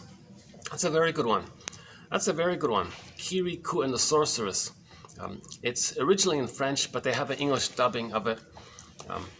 Actually, in that case, the dubbing, they did a good job with the English dubbing on that film. Kirikou and the Sorceress. Because we see an image, a graphic image of releasing the frozen. That woman, the queen in that story, she was frozen. The woman was frozen, symbolized by the thorn in the back, right? She was frozen, and she was stuck. She was bitter and angry all the time. Little Kirikou managed to pull the thorn. That was a symbol of lifting the anchor on the arrested development, facing the place of the trauma, facing that point of freezing. This must be the place. This must be the Robert Bly. This must be the place. That's that place of the trauma. Okay, that place is, one way to say it is, quote, the greatest hurt of all. The greatest hurt of all. Mother failed me. This must be the, so someone's got to get to that place and face that, and if they feel safe, they'll mourn, they'll cry. So that woman was crying and wailing and screaming, and she, right, you can see it in there. And then she was relaxed afterwards, and she can resume development because she lifted the freezing. Okay, so the rest of the development, she let it go. So she got some emotional freedom. So, or she lifted the anchor on the arrested development, symbolized by the pulling of the thorn. So that's a metaphor for when we faced that greatest hurt of all. Mother failed us. So we got to get to that place eventually. You know, we do it through free association. When you're free associating, the things you got to say, the things you want to say, they're going to come up naturally.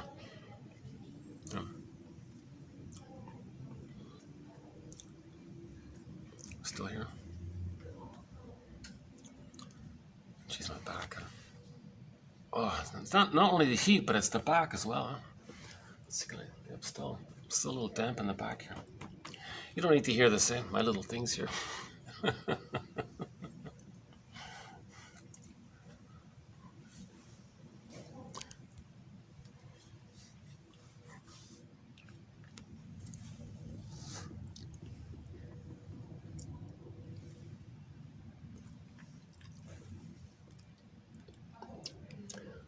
Okay, let me do an AC run, then I'll come back and continue.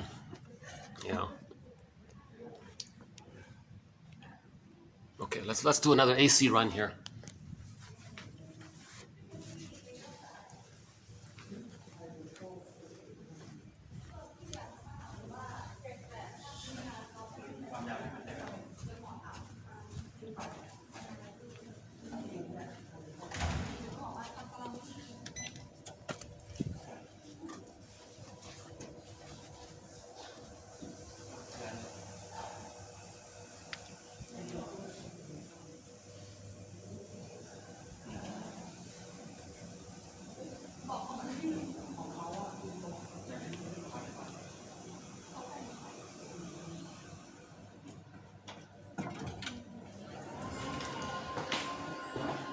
Maybe I could do the second floor this time, yeah.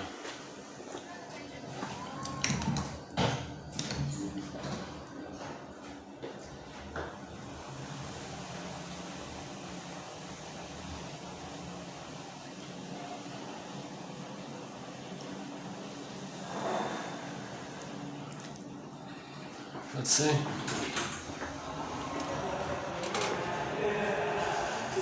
Okay, still going on. Okay, let's just stick with the lobby.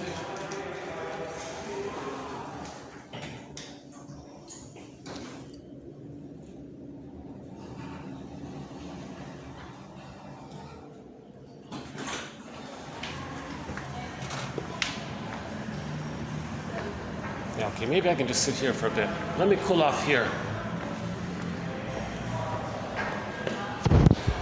Okay, let me cool off here. Oh, yeah. Okay, I can feel the AC.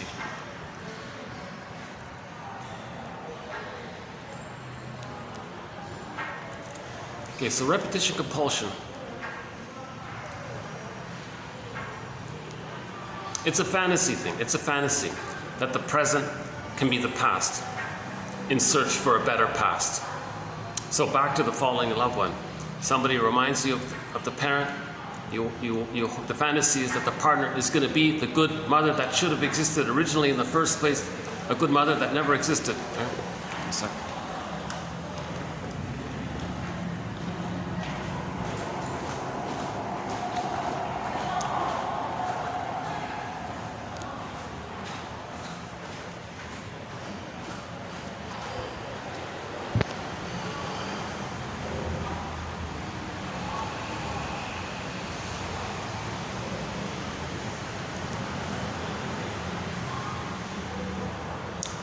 It's going to put a push on the other person. Plus, simultaneously, the other person is probably doing the same thing.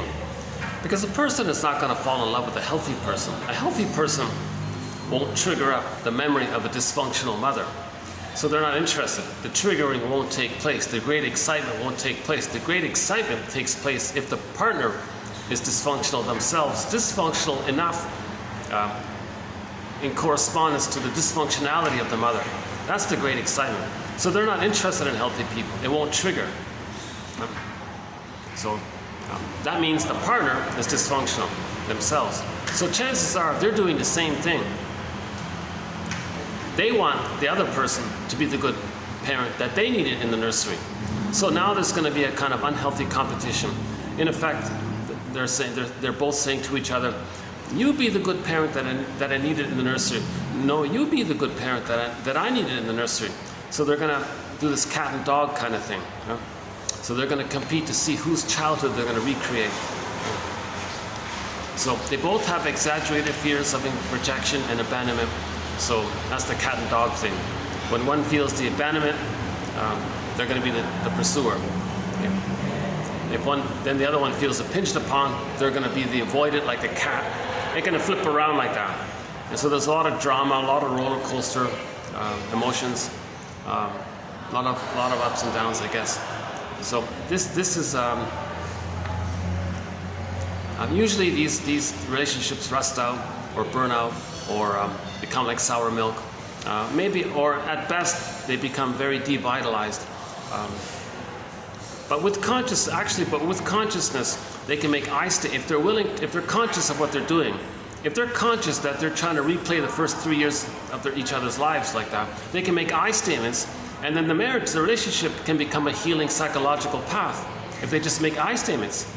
You know, this triggered, reminds me of this, need that, felt that. Other person mirrors it. Oh, that triggered you. You needed that. You felt that. Did I get that right?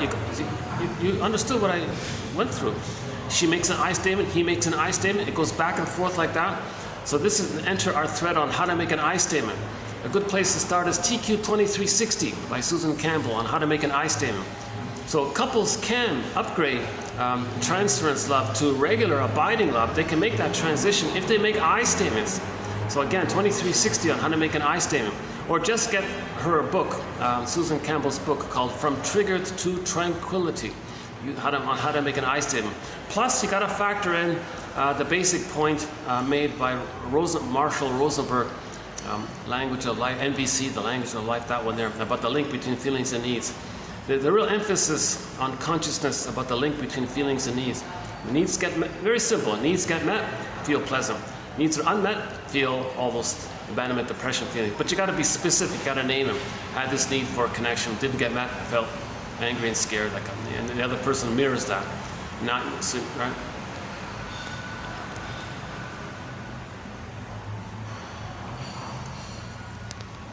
How are we doing here? So my plan is I'll start in on the quotes when we get up, and then in the third hour I'll run through the 35 points.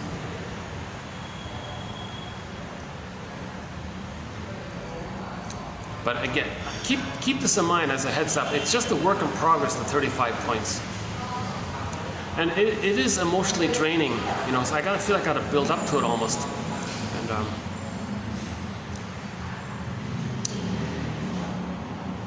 okay, so repetition compulsion can be seen individually in personal relationships like that with this transference love. That's one form. That's in one version of repetition compulsion with an individual. Or just in general, goading people to reject you or shaming others to replay your mother shamed you.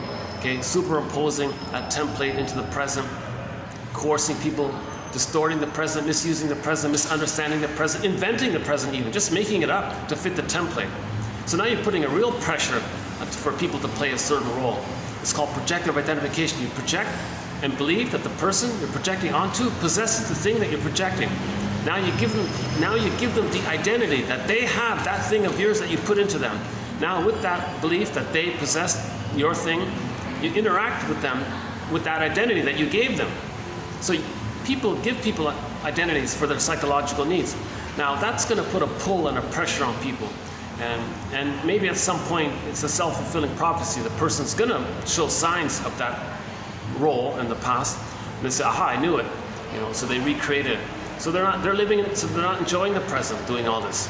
These games people play, this duplicity, the rhetoric, propaganda kind of things, all these logical fallacies and straw man and innuendo and false premise and red herrings and equivocations and all these, like the tricks the lawyers might do, all these jeepers, all these you meant that, no you meant that, you thought you meant that, no I meant that. Helmut Kaiser says all of this duplicity, ultimately the bottom line is, A, it's gaslighting. You're not seeing the person for who they are, and you want that other person to accept something that you're projecting. That means the other person is feeling or accepting something about yourself. That goes back to the nursery. When the baby's nursing, the mother's supposed to feel what the baby's feeling. That fails, you get others to do that. You get others to feel what you're feeling with the fantasy that the person in the present can say, oh, he wants me to feel such and such. I see. He's trying to communicate that his mother didn't soothe him. Well, let me help him out here. I'll invent a time machine. We'll hop in the machine. We'll both go back in the nursery. I'll become the good breast mother. They'll become the baby. The breast mother will provide the soothing. He'll get the wiring and the memories laid down. Okay, we'll hop back in the time machine, come into the present. Both of us will morph into our respective roles. And then the projector will no longer need to goad me, because he can enjoy the present, because he had been loved by the exercise. Okay, hold on a sec. Let me. Okay. I don't mind someone being curious and maybe glancing at me for a second or two, but once it gets into like a stare kind of thing, I gotta. He left already. Okay, good.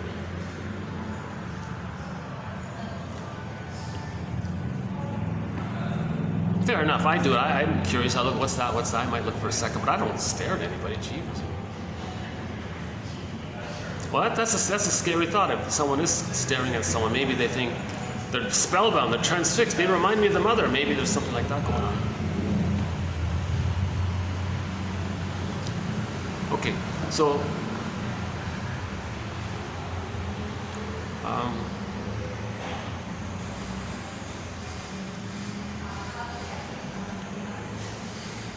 okay, let's.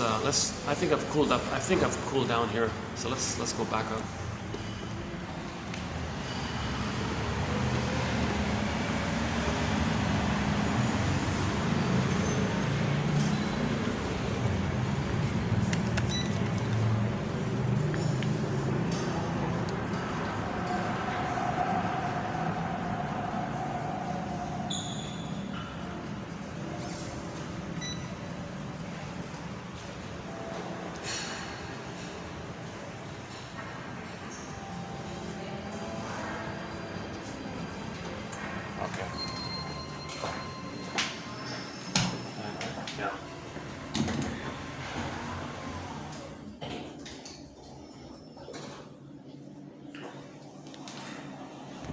Okay, so I want to apply this phenomenon of repetition compulsion, another version of it, that if everyone does it, it's how we see it upwardly. Does that make sense? Oh yeah, they're really preparing a lot of things here. Okay. Still pretty hot here though.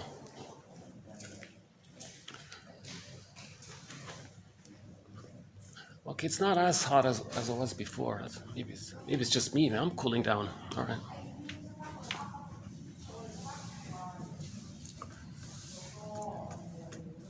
Okay, let's get the quotes back up here. Hold on a sec.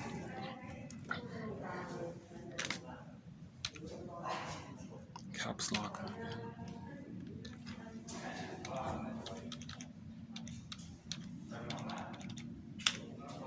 Okay.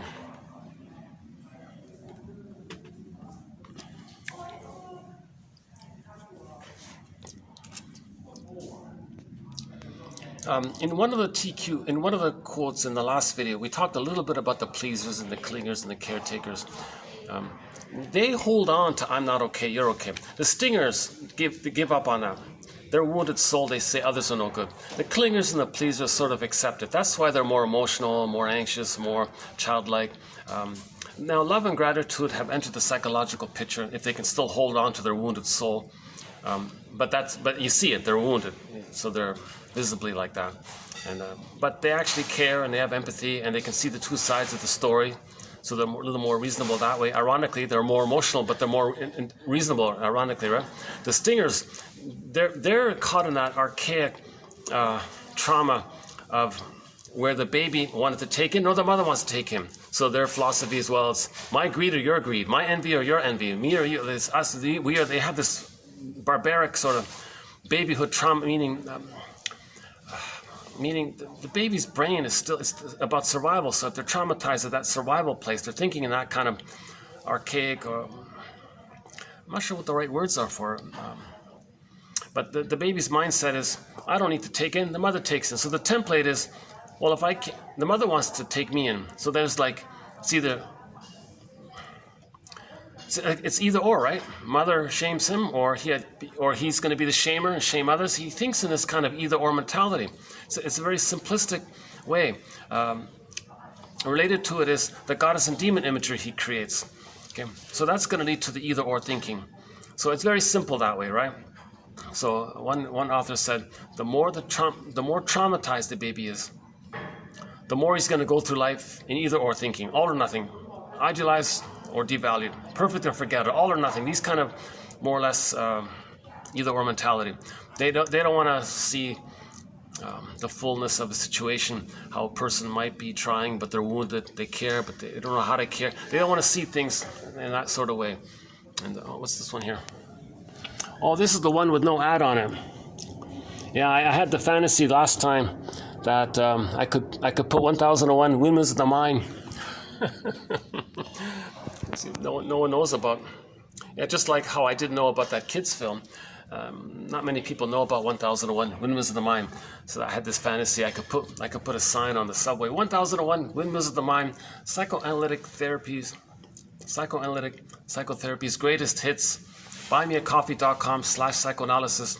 10,000 quotes on healing the soul from the psychoanalytic tradition. Weave the basket. Find your feelings. Get back your body. Enjoy the present. Forgive the parents. Get back your golden ball. I'm okay, you're okay. Something like that.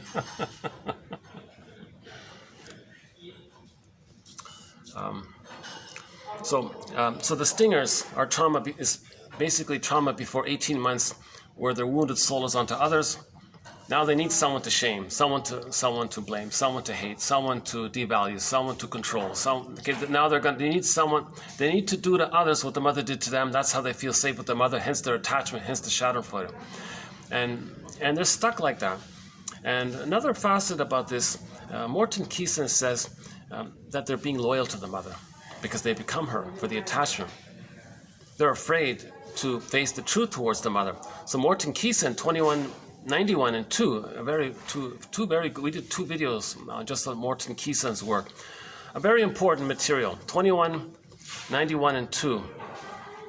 Very important material. If you feel something, take it up with the parents instead of projecting onto others. And I remember I read about somebody having a slogan, a placard. The woman carried this placard, it's some kind of hate thing or something. It said, on the placard it said, if you have a problem with your identity, take it up with your parents. You know, they can't. They're loyal to the parent. To take it up with the parents means the memory, you're going to feel the fears of how the baby would feel if he didn't agree with the conditions of the parent. The baby had to accept the conditions of the parent for the attachment. Baby didn't understand otherwise. But now you're an adult. So a very simple classical conditioning, a very simple image for this. Actually, I heard it from Behrman as well. He said that somewhere somebody put a rope around that baby elephant, tied him to a post, and that poor baby elephant was charging and trying to break the rope or trying to break the post. He kept charging, kept doing it again and again, kept bumping up. And he couldn't do it, so he gave up. The cord was still there. The rope was still there. Finally, he grew up to be a full-size giant elephant, and with that grand power, that great physical size, he could easily rip the post of the rope. He didn't even try. He didn't try. Similar to that, I heard Zig Ziglar say the same thing about the fleas. You know, the fleas, you put the lid on, and the fleas are jumping up and down. Finally, they stop jumping that high because they know it's pointless. You remove the lid, the fleas don't escape because they're conditioned. So people, and Zig Ziglar makes this point too, and people are like that too, you know. Yeah, so they're afraid, like the elephant, because they're emotionally living in the past. They're conditioned. The template is the conditioning of the template. Okay, the attachment template, the traumatic script. It's like frozen there. They're still emotionally in the past. They don't fully realize the present is the present. They're stuck in the past. Greenberg film. You have trouble living in the present, so you're dwelling in the past. That one there. So if the child, so the stinger personalities. They shame others, devalue others, hate others, all these things. Love and gratitude, affection, reparation, empathy haven't entered the psychological picture mainly, right? And they're in that survival mentality of my greed or your greed. That's actually a slogan for some people. They actually see the world through their template. They don't understand the healthy template or the healthier template of the depressive position, or let alone the healthy position of I'm okay, you're okay. They're stuck in this either or mentality. My greed or your greed, my envy or your envy, me or you. Like they have this kind of traumatized mind scenario. And when we played that song, 7 Seconds, that song by Yuso Danur, is that right? It's a trilingual song. The first portion of that song was sung in the singer's original indigenous language, Wolu or Wo-Lo or something. I forgot what it was called. And the translation of that first verse of that song was, let's see if I can remember it. If I can dig it up here. It was, I really don't want you to think that what's in you is in me. That's not quite right, but let's see if I might be able to dig it up here. Hold on a second. Oh, here it is, yeah. He says here, this is in the song 7 Seconds by Yosu Nadur, N-D-O-U-R. I don't want you to look at me and think what's in you is in me. But the stingers, the paranoid schizoid mode of experiencing, okay, identification with the aggressor, that's all they see. They see the world through that lens. They haven't experienced a template based on having been loved because they weren't loved, so they don't have that template. They only have that primal one. So they see everything and everybody through that lens. They superimpose that lens onto everybody. So they're very demanding about, oh, my greed or your greed. I don't believe that you can see the two sides. I don't believe that you don't want to hurt me. It's either I hurt you, you hurt me. They have this kind of barbaric, cruel kind of, it's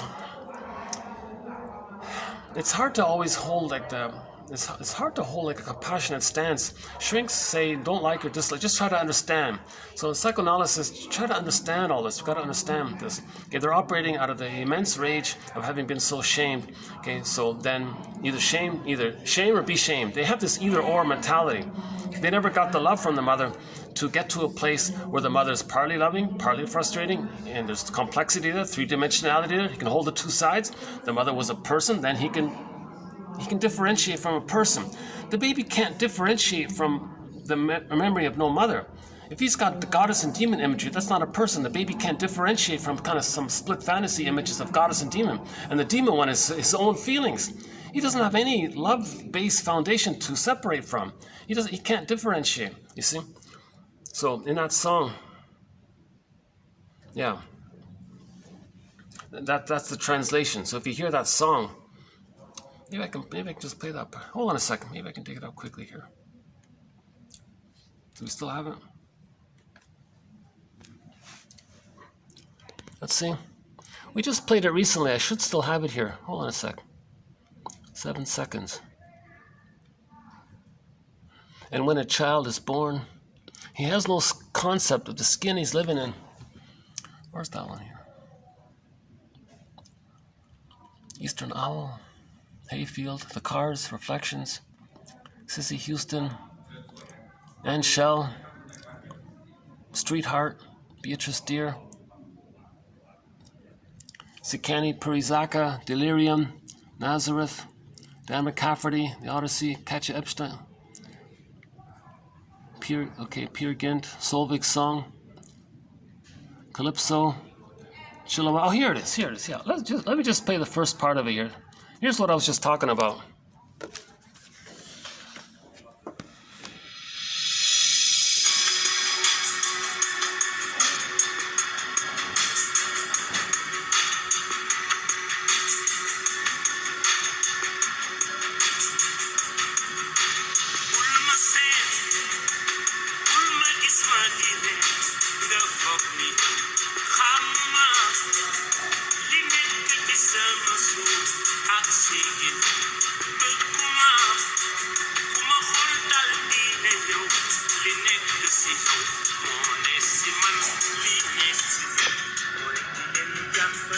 So what he just said in English, the translation in English was was this one here.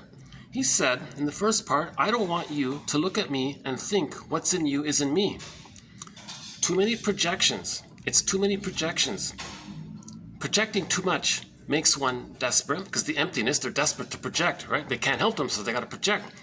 They identify with the aggressor, to stay attached to the mother, to stay loyal to the mother, to feel safe with the mother. They got to do to others what the mother did to them. That's the thing. That's the desperation. Too many projections, transference acting out, make one desperate. And he becomes emptier and emptier when he does this.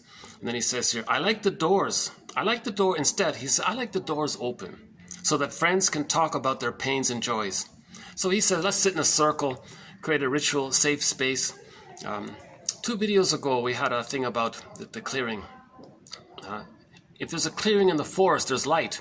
So if you sit in a circle, it creates a space, and there's the light of consciousness, the truth can be revealed, right? So he says, let's sit in a circle. Indigenous people sit in circles, have a talking stick. I like the doors open so that friends can talk about their pains and joys. And okay, that's what he said there. That's the main part of what he said. Again, I didn't write down the whole thing, but that's sort of the main one. And then afterwards, another singer comes in and says, there are 2 singers to it, but that's the main one there. I don't want you to look at me and think what's in you is in me. Too many projections make one desperate. I like the doors open. Okay. So, that was a big hit, that song, 1994, right? That one there, 7 seconds. Well, here's the song Voices Carry. I tried to play Voices Carry by the pop band, by the 80s pop band called Till Tuesday. Lead singer was Amy Mann. YouTube blocked it. I was very surprised. Very good song. Check out Voices Carry. We talked about that song. Yeah, and I played it in the context of repetition compulsion. So in the song, the woman had an emotionally unavailable mother. So she chose men who were emotionally unavailable. That's what the song is about. And she's saying, oh my God, boyfriend, you're so emotionally unavailable. And you're criticizing me, just like my mother criticized me. So she recreated it. Mother was emotionally unavailable to her. She's only attracted to men who are unavailable. And that guy made it very clear. Oh, don't bother me with your feelings and wishes and needs. Again, replay. Mother said to the baby, oh, don't bother me with your feelings. Baby was crying. Mother said, hush, hush, I don't want to hear your tears. He says here, and then the child, oh yeah, he tells me, my mother tells me, tears are something to hide. Oh boy, something to fear. So I try to keep it inside so no one can hear. And then the boyfriend only uses her as a prop in his world, right? So the mother may have used her. So the mother objectified the baby, She chooses women who will objectify her. She's reenacting it. Okay, again, the fantasy is if that they can reenact it, if they can replay it. The fantasy is somehow that magically they can travel back in a time machine and change it. It's ridiculous. The only way out of this is consciousness, through the light of consciousness. This must be the place, Robert Bly says. This moment, you got to notice that. That's Thomas and Ketchell say that's a therapeutic turning point when you reflect on that moment of when you're repeating or goading somebody into a role, replaying the past. Okay. So let's get into today's quotes here. So today, okay, mostly about codependency, a continuation from yesterday.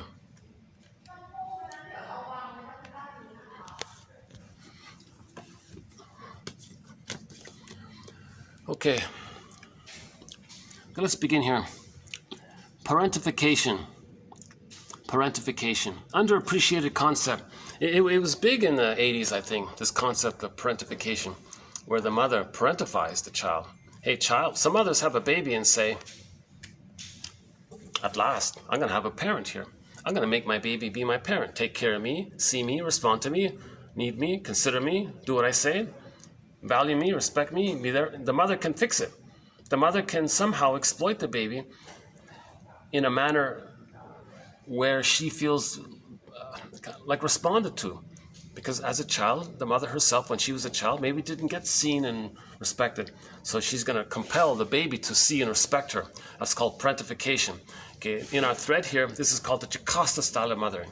The Jocasta style of mothering. So mothers are there to meet the baby's needs, not the other way around. So this is called parentification. Some version of it is called partnerification. Mainly it's parentification. Parentification. Okay, turning the child into a parent. Some mothers use their children as objects for gratifying their own dependency needs and narcissistic needs, rather than attending to the child's evolving developmental needs and concerns. Mother says to them, I don't know what you need and care, but you're just there to take, like the Miss Jackwith in the film Now Voyager. Okay, so she was parentifying Charlotte, the character Betty Davis played. So she had to always take care of the mother and serve her and comfort her and respond to her, and every time she barked, she had to run to her, ring the bell, the daughter had to run. What an awful, that's a powerful image, yeah, no. Okay. So that's why the shrink had to come in to separate the daughter from the abusive mother. But the abusive mother is just doing to her daughter to communicate what happened to her. So it's just intergenerational trauma, that's all it is.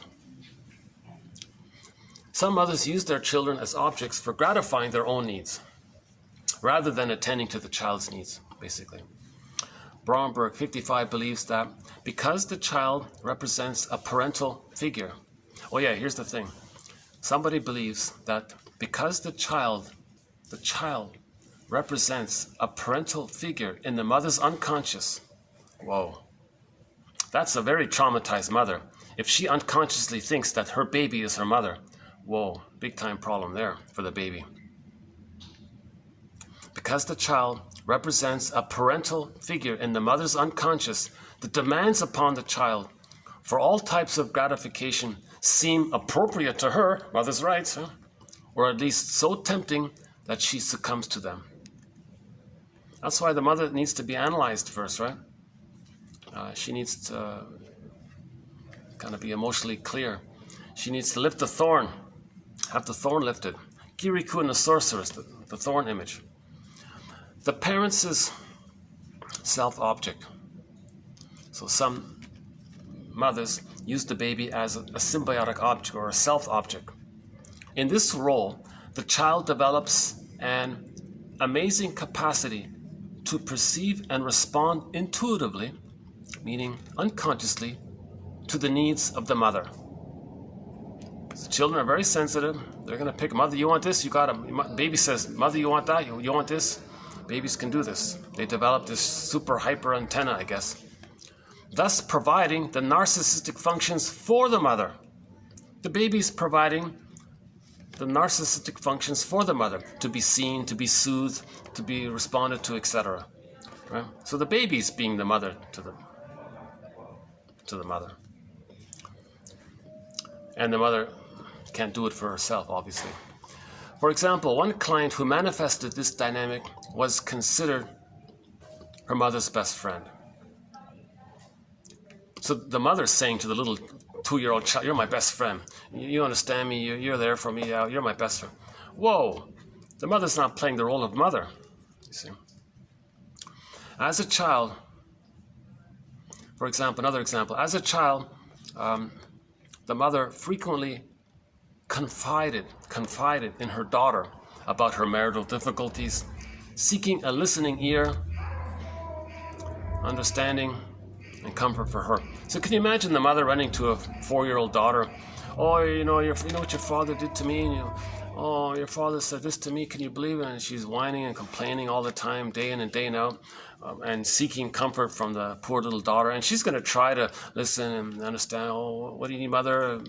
Yeah, do this for me. Cook me a dish for me. Take care. Comfort me." So she actually tries to make the daughter comfort her. This that's okay. So this client.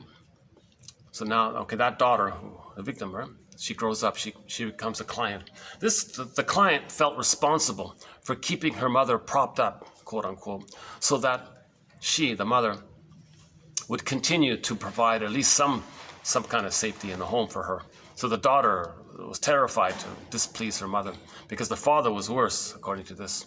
As an adult, this client became a therapist. Can you believe it? She just continues it. Right? She's just continuing it. As an adult, this client became a therapist and frequently assumed the role of comforting good listener with her colleagues and friends, etc. So maybe one positive outcome is that she can make a good living, at least physically, if she uses that skill. But she's still in the role of trying to please the mother, right? Unless she's conscious about it. If she's conscious about it, that's a different story. But if she's unconscious about it, and she always wants to continue in that role of being a comforting good listener, and she's still trying to save the mother. Children try to save their parents, put it that way. Okay, here's the next one about the clingers. They use a lot of denial. Clingers use a thing called sweet lemons. "Oh no, my partner's not sour, and he's not stinging, he's not hurting me, he's sweet." Denial. As clingers have a tendency to rationalize their partner's behavior. So let's say, for example, the clinger marries the stinger. The stinger's thrilled. They have somebody to shame and devalue. The stinger's only married to mom. They are the mom. They didn't have enough love from mom, their mother, to have the template to be able to love the partner. So they're not loving the partner. They're just shaming the partner, devaluing the partner, controlling the partner, to replay how the mother shamed him. That's their loyalty to the mother. So the template is the married to mom inside, right? Now the clinger, they're a little further off, but they're still looking for someone to help them finish development. So the clinger makes the mistake of thinking that the infantile God, that's power, that's strong, pseudo-aggression.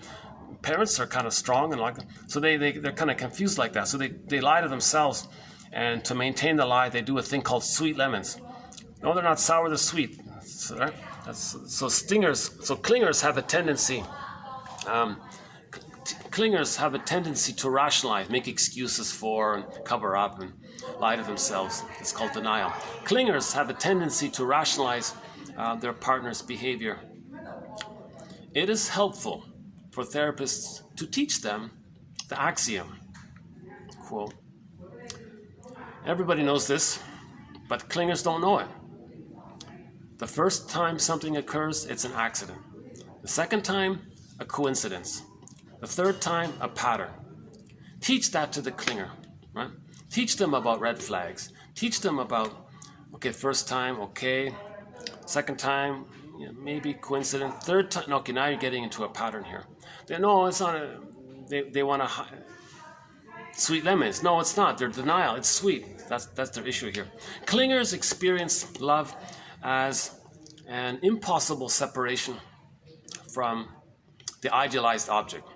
So that narcissistic God who's shaming them, they think they're a good parent. Clingers experience love as an impossible, and they can't separate, right? An old Spanish expression that translates into, quote, hunger is the best sauce, applies to the inner experience of the clinger, or the codependent pattern, or the emotional masochistic pattern, or the self-defeating pattern, where they say, I'm not okay, you're okay, right? That pattern. So those with this pattern are drawn to exciting and rejecting objects that give them the familiar experience of relatively short bursts of intense gratification with that alternate with long periods of yearning. So this seems to be that the baby was very excited and got satisfied by the mother, then she was rejecting and unavailable. The stingers never got that. So they have all this relentless false hope, right? Like this. So the puppy love, they're waiting for the guy for so many years. The clinger, so it's clinger and stinger. The clinger fears abandonment, whereas the stinger just rejects everyone, back off, right? They're avoidant, no intimacy, fear of intimacy. So they fear engulfment, like getting people with the narcissistic pattern, the bully pattern, the Iago pattern, tenderness, affection, feelings. Okay, that's too impinging, too engulfing. So they fear engulfment. So stingers experience the clinger as engulfing, and then they protect themselves by more aloofness and coldness and withdrawing, right? Now the clingers experience the stinger as rejecting and attempt to stave off potential abandonment by clinging to them. The more the clinger clings, the more the stinger withdraws or stings. The more the stinger withdraws, the more the clinger clings. Both believe that their behavior is caused by the other. So the clinger thinks, I'm clinging because you're emotionally unavailable. The stinger says, you're too demanding and engulfing, and that's why I'm withdrawing. They're not looking at their own self-responsibility role, right? Next one here. Clients who grew up with negative intimacy. Okay, so pain, love and pain blurred up like that. Annoy others as a way of inducing a familiar connection with them. Yeah, so in relationships, maybe someone always wants to pick the fight. Was that familiar? Was there a lot of fighting in your home? Projective identification. Clients with the passive-aggressive pattern, or also the clinger, codependent, emotional masochistic, self-defeating pattern. In particular, the passive-aggressive pattern. Most in particular, the passive-aggressive codependent pattern, the passive-aggressive clinger pattern. They're afraid of their own anger. So the pleasers are afraid of anger, and the passive-aggressive, they express anger covertly. They're passive-aggressive, passive hostility. They're angry, but they express it passively. Lateness, being inefficient, doing little things to annoy the others. So these clients may defend themselves by projecting their anger onto others, and then behaving in such a way as to induce anger in the other.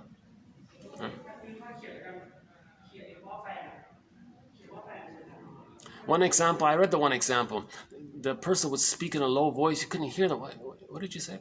And they're doing it, oh, you're getting frustrated, good. So because they have anger, they want you to make anger. So one way to make the other anger is to be unclear, that frustrates them. So they're angry, but they want to make you, it's called passive aggressiveness. So look up Wetzler. We have a thread on passive, Wetzler, Scott Wetzler, mainly.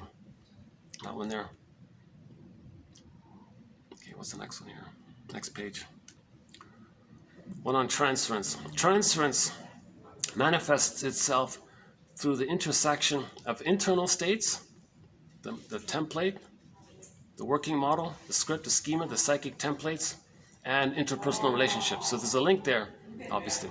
Interpretations can be made establishing links between past figures. So the jargon is, that's the genetic interpretation, when it started. Now sometimes the transference is to other people in your present life. So you're angry at your friend, and you displace it onto the partner. So you transfer it that way. So you can transfer from the nursery, or you can transfer from other people in the present.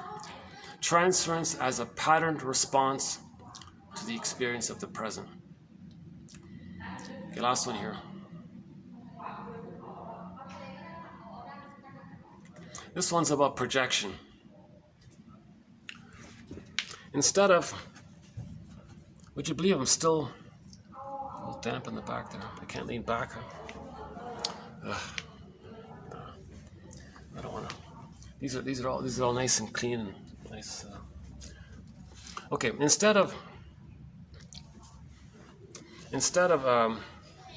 quote, isn't it terrible how fill in the blank is behaving?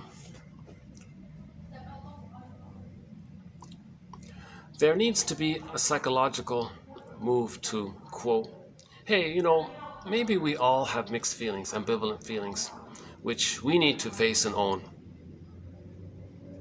Look inward, right? It is only from this position that some headway can be made in improving and functioning in fill in the blank, the organization, the family, the group, whatever. At the same time, this helps the person you're blaming, the difficult person, shift out of the role into which he or she has been locked. So sometimes the child, if the mother and the father are angry at each other, the father might displace it on the child, the mother might displace it on the child. Now the child is a troubled child. Now the father and mother can relate to each other by focusing on the troubled child. So the child is the scapegoated symptom, carrying the anger of the parents. That allows the parents to be nice to each other, and they have a common interest. Oh, look at the problem child we have. Let's take him to the therapist. You know. So the shrink has to heal the parents, then the kid will calm down. The kid, the troubled kid, is the symptom. So-called family systems theory.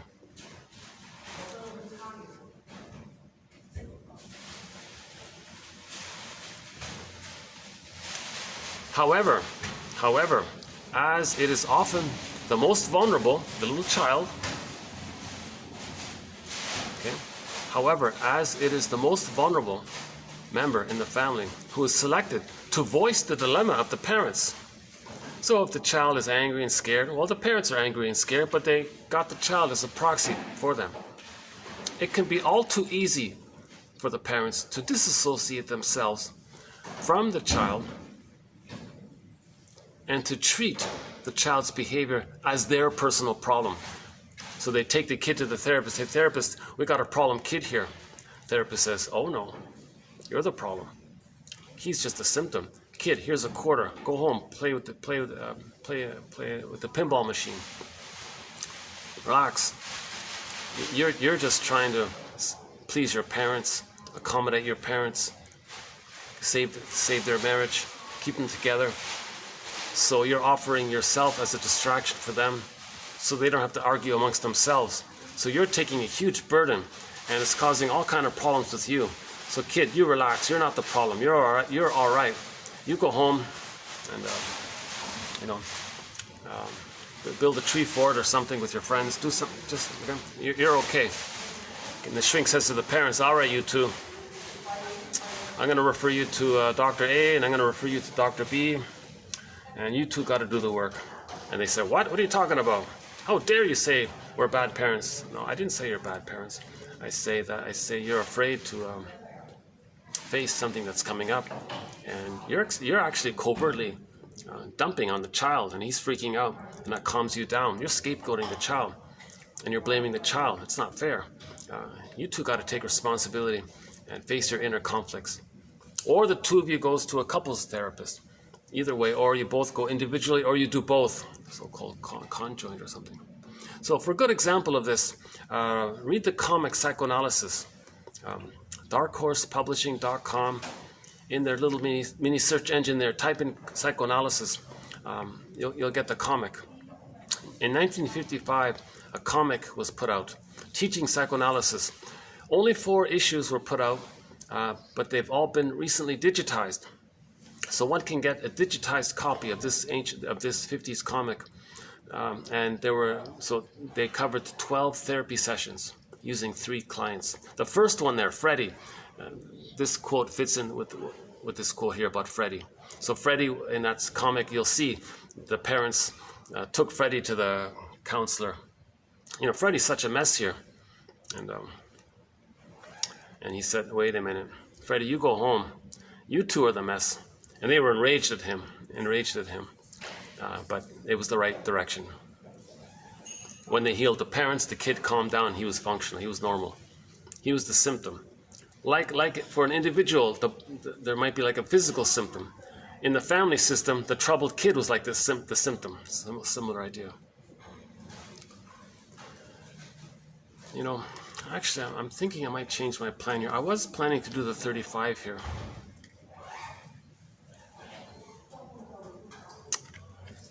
Maybe it's because I keep getting hot when I come up here.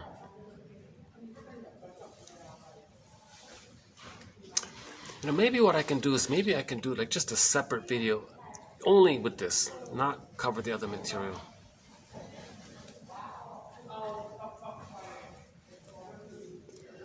Now this is a lot of this. There's a lot in here. We talk about pollution, breaking the ecology, biodiversity, greed, envy, emotional poverty, outer poverty, emotional poverty, the pillaging, the plundering, the sanctions, the boundaries, nutricide, mother as sociopath, public relations, ingratitude. So we played the song Diese Welt for gratitude, Carl Sagan's clip for gratitude, doublethink, prejudice, projective identification. Okay, and it goes on. Reality testing, controlled opposition, nonverbal, issue of nonverbal behavior. The child is helpless, very passive dependent, that one there, how that looks outwardly. Euphemisms. Oh yeah, the new one here was this song. Jesus Christ. I added a new one this morning. Maybe I'll just focus on this one here. Just before coming out to do this video, I saw a news item from Switzerland. Way out of our topic here. I don't go into this area at all. I know nothing about it. But apparently in Switzerland, in a city called Bern, Switzerland, they're going to entertain the idea of legalizing something that a very famous singer promotes in his song. I'm not a fan of this singer, Eric Clapton. But I remember as a kid hearing that goddamn song on the radio constantly. I remember thinking as a kid, or I don't know, like my teens or whatever. Yeah, as a kid too, right? Why are we hearing this song? What an awful song! And like, what are they doing here? Why are we being bombarded with this sales pitch for this very illegal, hurtful thing? Maybe if you'll know what I'm talking about. Eric Clapton's one of his most famous songs. And I kept hearing it all the time, again and again and again. And today, this morning, I heard that this city, they want to move towards legalizing that substance that Eric Clapton praises and sings about. So I just did a quick look up on the lyrics. And the lyrics says, basically, just in a summary of it is, in the song it says, I don't want to encourage it, but just to briefly mention it. It says, hey, do you feel down? Do you feel blue? Well, you know, fill in the blank. Name of the song. I don't want to mention it. And here's the line there. She don't lie. She don't lie. She don't lie. He's comparing this thing to the mother. The mother lied, but she don't lie. In advertising, in sales and advertising, like these advertisements, you want to see a good mother. So he's saying, hey, when you were a child, did your mother lie to you? Hey, well, buy this product. She don't lie. She don't lie. And now, sure enough, in Switzerland, they're thinking about legalizing this thing. Hopefully they don't. Oh my God. But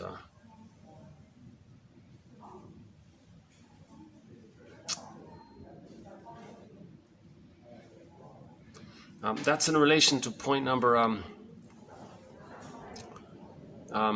all of the euphemisms and sweet lies kind of thing. So that goes back to, so we may hear a lot of euphemisms as sweet lies, That's because maybe the mother lied to the baby. The mother may have said, oh, I'm here for you, and then she isn't. So maybe that's seen collectively with all of the euphemisms and nice sounding phrases. They're really lies, right? Or maybe the mother lied.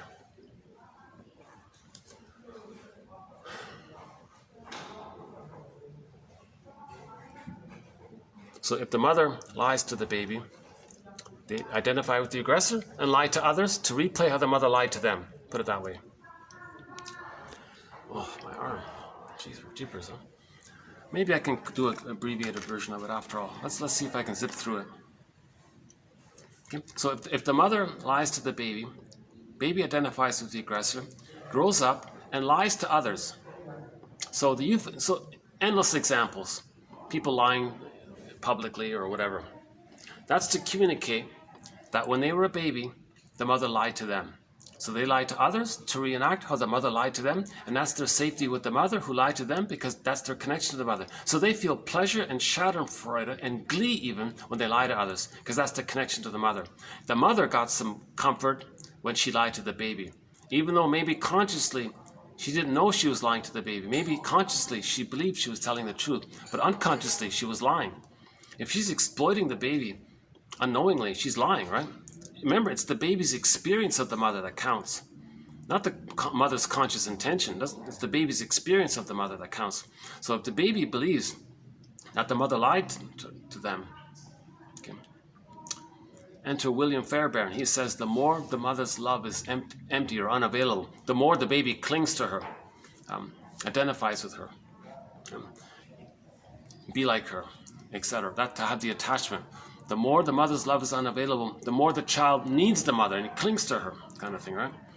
So the more the mother lies to the baby, the more her love is unavailable, the more the child needs her. It's counterintuitive. You'd think the baby can't say, "Hey, mother's lying to me. I better find another mother or something, or change her, or point it out to her, try to change her." Baby can't do these things. Right? So he's got to adapt. How does he adapt to a lying mother? Okay, he'll make it pleasurable. Psychic masochism. He's going to libidinalize the pain. There's a thing called psychic masochism. We talked about in the last video, Edmund Burglar's theory about psychic masochism. He calls that the basic neurosis. He's got a whole book on it. Okay, so this means that the child is in a huge dilemma. He must bond to the mother, but the mother's lying to him. That's pain. But attachment is pleasure. But he's being pained by it. How does he blur it up? So Burglar calls this blurring up phenomena the pleasure in displeasure phenomena or mechanism or principle. He calls it the libidinalization or the making pleasurable of psychic pain, guilt, shame, the lies, whatever. So he makes it pleasurable. That's how he kind of manages the situation of making the pain pleasurable. So in the song Hell is for Children by Pat Benatar, she has a line in there, when the child is traumatized, they don't know the difference between love and pain. That's the woman who wrote that book, Dopamine Nation, was it Lemke or something, Anne or something? She says, and she's got a whole chapter on this point about that it's in the same place in the brain when there's trauma.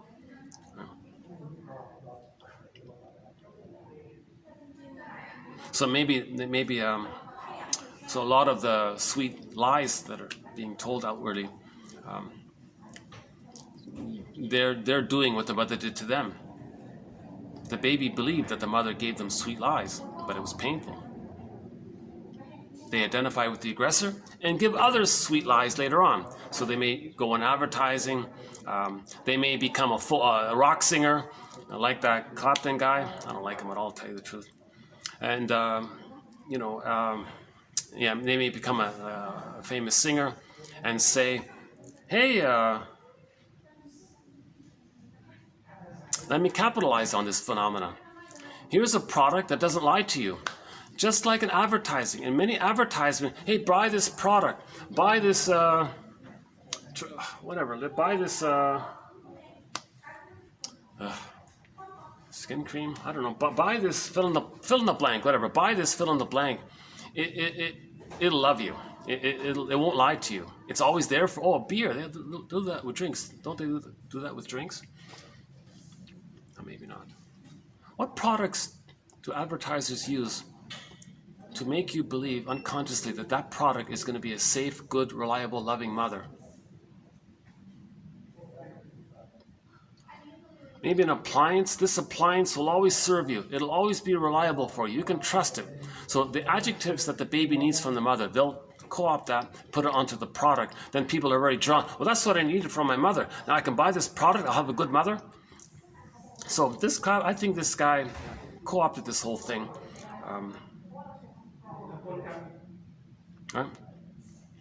To make an appealing song. Here's this product. I'm not going to mention it. It's illegal, right? It's a cruel thing. It's a very cruel thing, this thing. I don't know the details about it,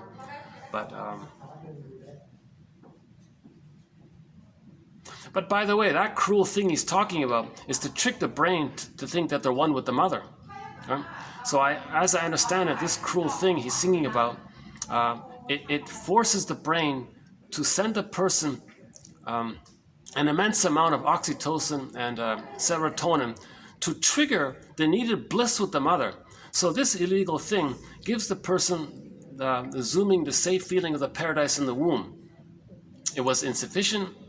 Again, babies can't have paradise lost at birth. If paradise is lost at birth, they may be tempted to allow themselves to be brainwashed by that awful Eric Clapton song. And here he's saying in the song, oh, this thing here, fill in the blank, I don't want to mention him, she don't lie. And he keeps saying it in that song, she don't lie, she don't lie, she don't lie. He keeps saying it all throughout the song. And then he praises and sings the virtues of it. Do you want love? Do you want to be soothed? Are you down and out? Do you feel blue? Do you want to be... Well, here, fill in the blank. She's there for you. She don't lie. Ooh, this bliss, heavenly thing. What a cruel thing to do. That song should have been illegal all along. A song that advertises criminality like that probably shouldn't be allowed. Or at least offer some kind of psychological interpretation in the song, teaching people about her. Do something useful. Don't just brainwash people this way. So I think now it's come to fruition. Now in Switzerland, they're talking about they've been brainwashed by it. Maybe they heard that stupid song on the radio over and over again. Because I know in Canada it was on the radio every hour or second, every 2 hours that annoying song was on.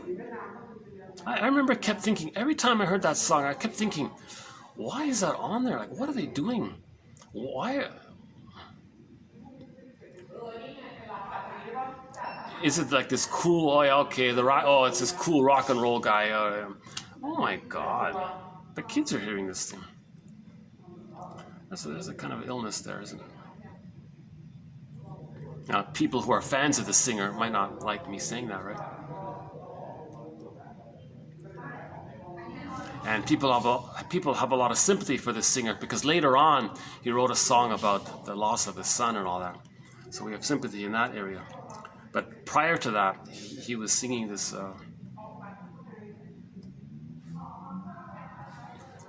Because that's one of the. So we have 35 points. That's just one of them. That's just one of them, the newest one actually, where the child believes the mother lied to them. So the way we're going to see that, the way that's going to be reenacted, the repetition compulsion of it is they grow up and lie to others through using things like euphemisms, through maybe sweet, glittering generalities, through songs like, oh, buy this product, she don't lie, she don't lie. That's a lie because that product's going to hurt you. In the song, he's saying it's going to be nice for you. Oh, hell no, it's going to hurt the person, right? Let me take a break here. Cat food, all right, here's something normal. All right, cat food. Oh, what a relief. I'm so delighted to have a cat food commercial. Because that could be healing. Just get a cat. Just get a cat. Get a pet. Pet therapy. If somebody wasn't loved as a baby, get a pet. Let the person have an experience of somebody who has this unconditional tenderness for the person. Get a pet. Pet therapy is the answer for a lot of people. Get a pet. Buy cat food. Buy that cat food there, whatever it was. Buy tons of it. Get cat food for your cat or dog or pet.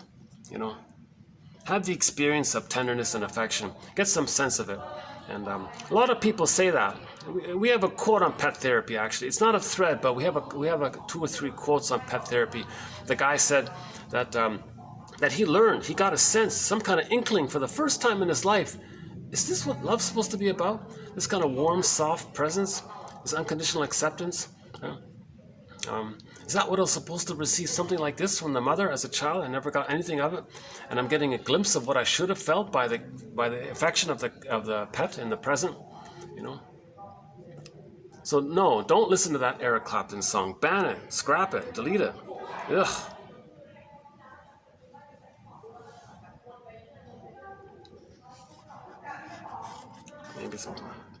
Maybe we can say more about it next time.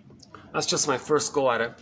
So by the way, this is all edgy. This is all experimental. It's a work in progress. I don't have a final answer or anything. I'm just being a detective here. I'm just exploring, associating. Maybe another idea leads to another idea. Maybe this idea will be updated to something better. But that's one of the points. That's point number 34. 34. Another recent one we did was the bad milk. Maybe we can do that one then.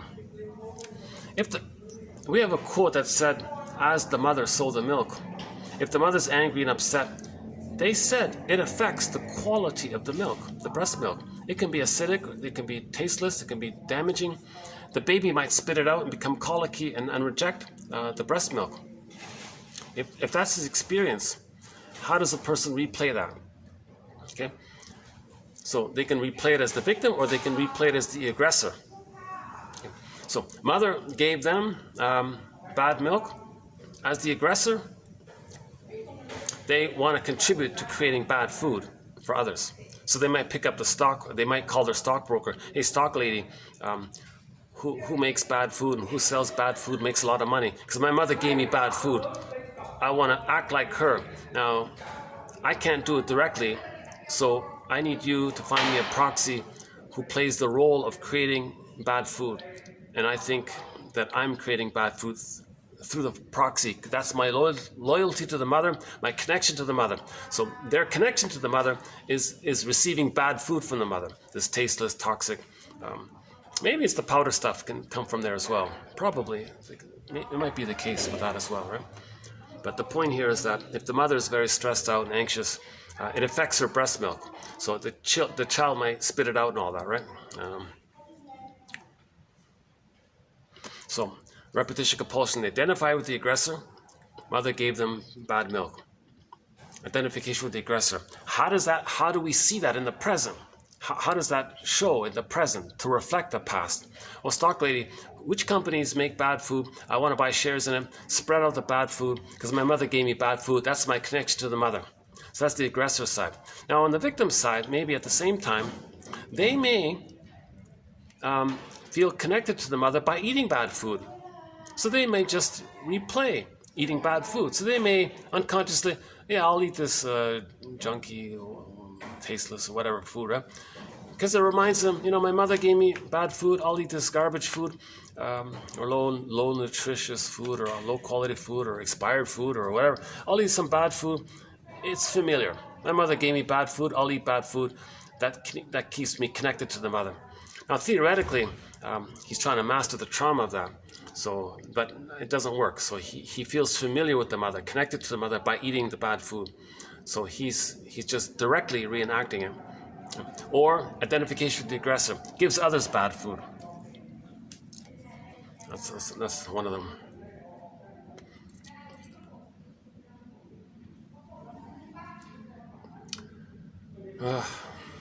Yeah, let's not do the whole list. I thought I was going to do it today, actually. Yeah, that's just 2 of them. Number 1, let me take a 5-minute stretch here. Hold on a second. Let me get my arm get a rest here.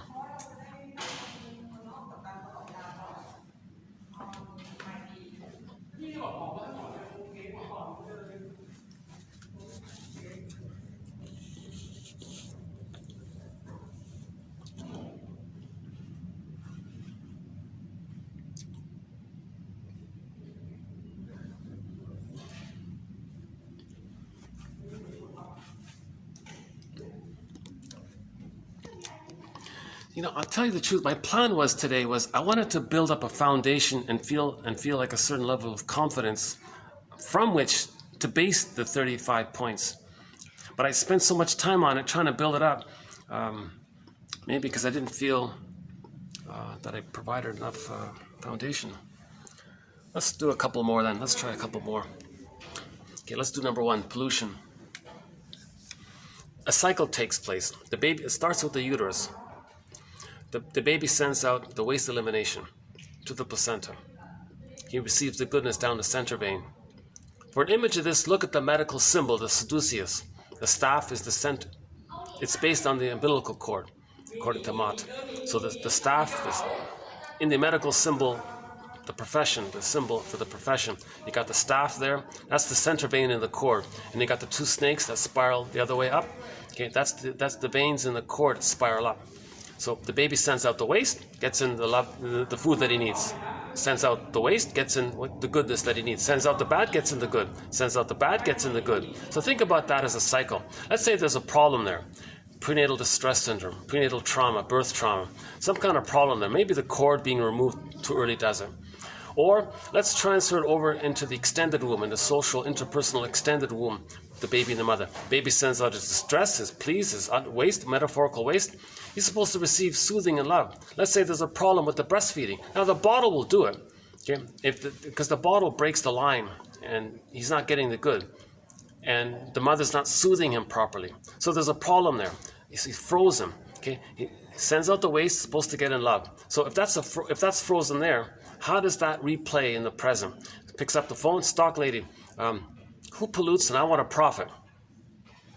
Okay, so they're recreating it. Okay, when there's trauma, we recreate it.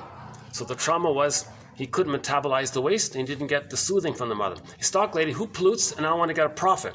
Profit would be the good, right? So stock lady went, yeah. So that's one about the pollution. And so, for example, already someone said 10 billion tons of plastic have already been dumped in the ocean, and someone might get a profit by it somehow, or whatever it is. Stock lady, who pollutes and makes money? I want to replay. I want to replay it. Number 2, the ecology. There's meant to be a certain kind of ecology between the baby and the mother, the attunement, the music, some kind of ecology there, right? Ecosystem between the baby and the mother, emotionally, spiritually, mentally, relationally. So there's meant to be a kind of natural ecology take place, a natural warm relationship between the baby and the mother. Let's call that like a kind of ecology. So let's say that gets smashed. Right? Hey, stock lady, I was deprived of the needed ecology with my mother. No attunement, no reverie. I was deprived of it all. Stock lady, who breaks the ecology outwardly? The ecology outwardly can symbolize, or I can see through language association, I can transfer emotionally my emotional broken ecology by breaking the ecology outwardly. So stock lady, my mother broke the ecology. I want to break the ecology. Who breaks the ecology? Stock lady says, oh yeah, we can buy you shares and fill in the blank. They drain the lakes and the fish die and dump plastic.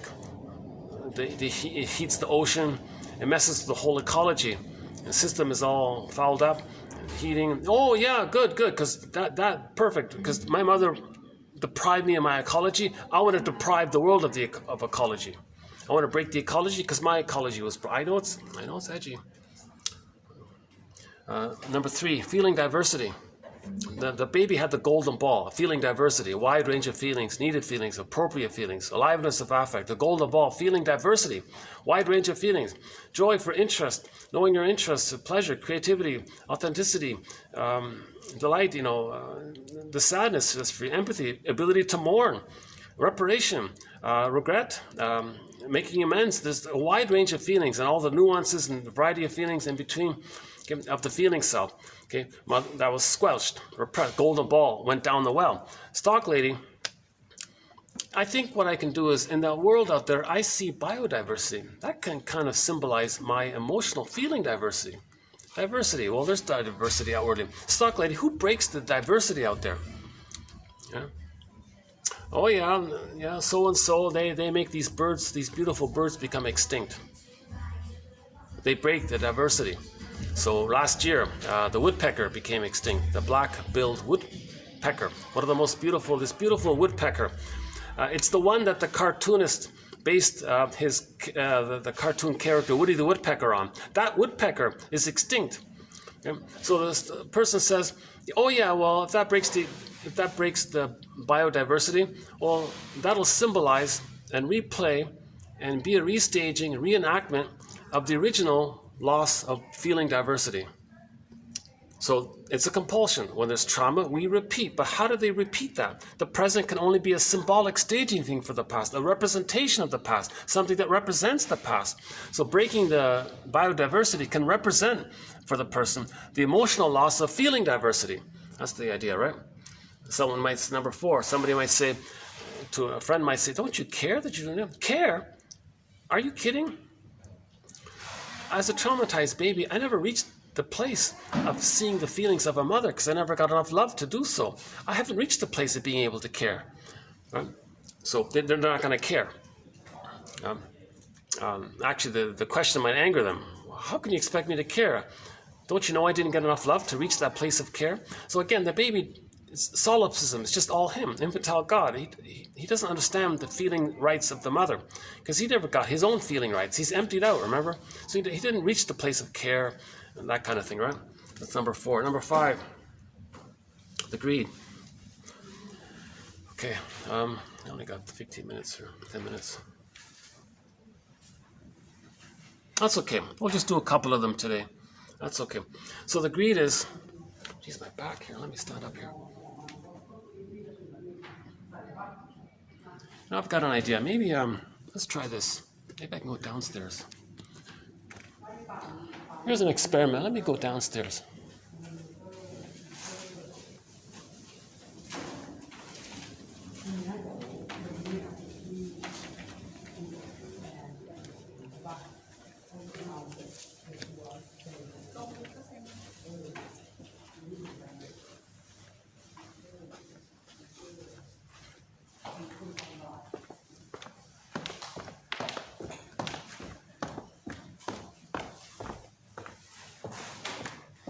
Down here.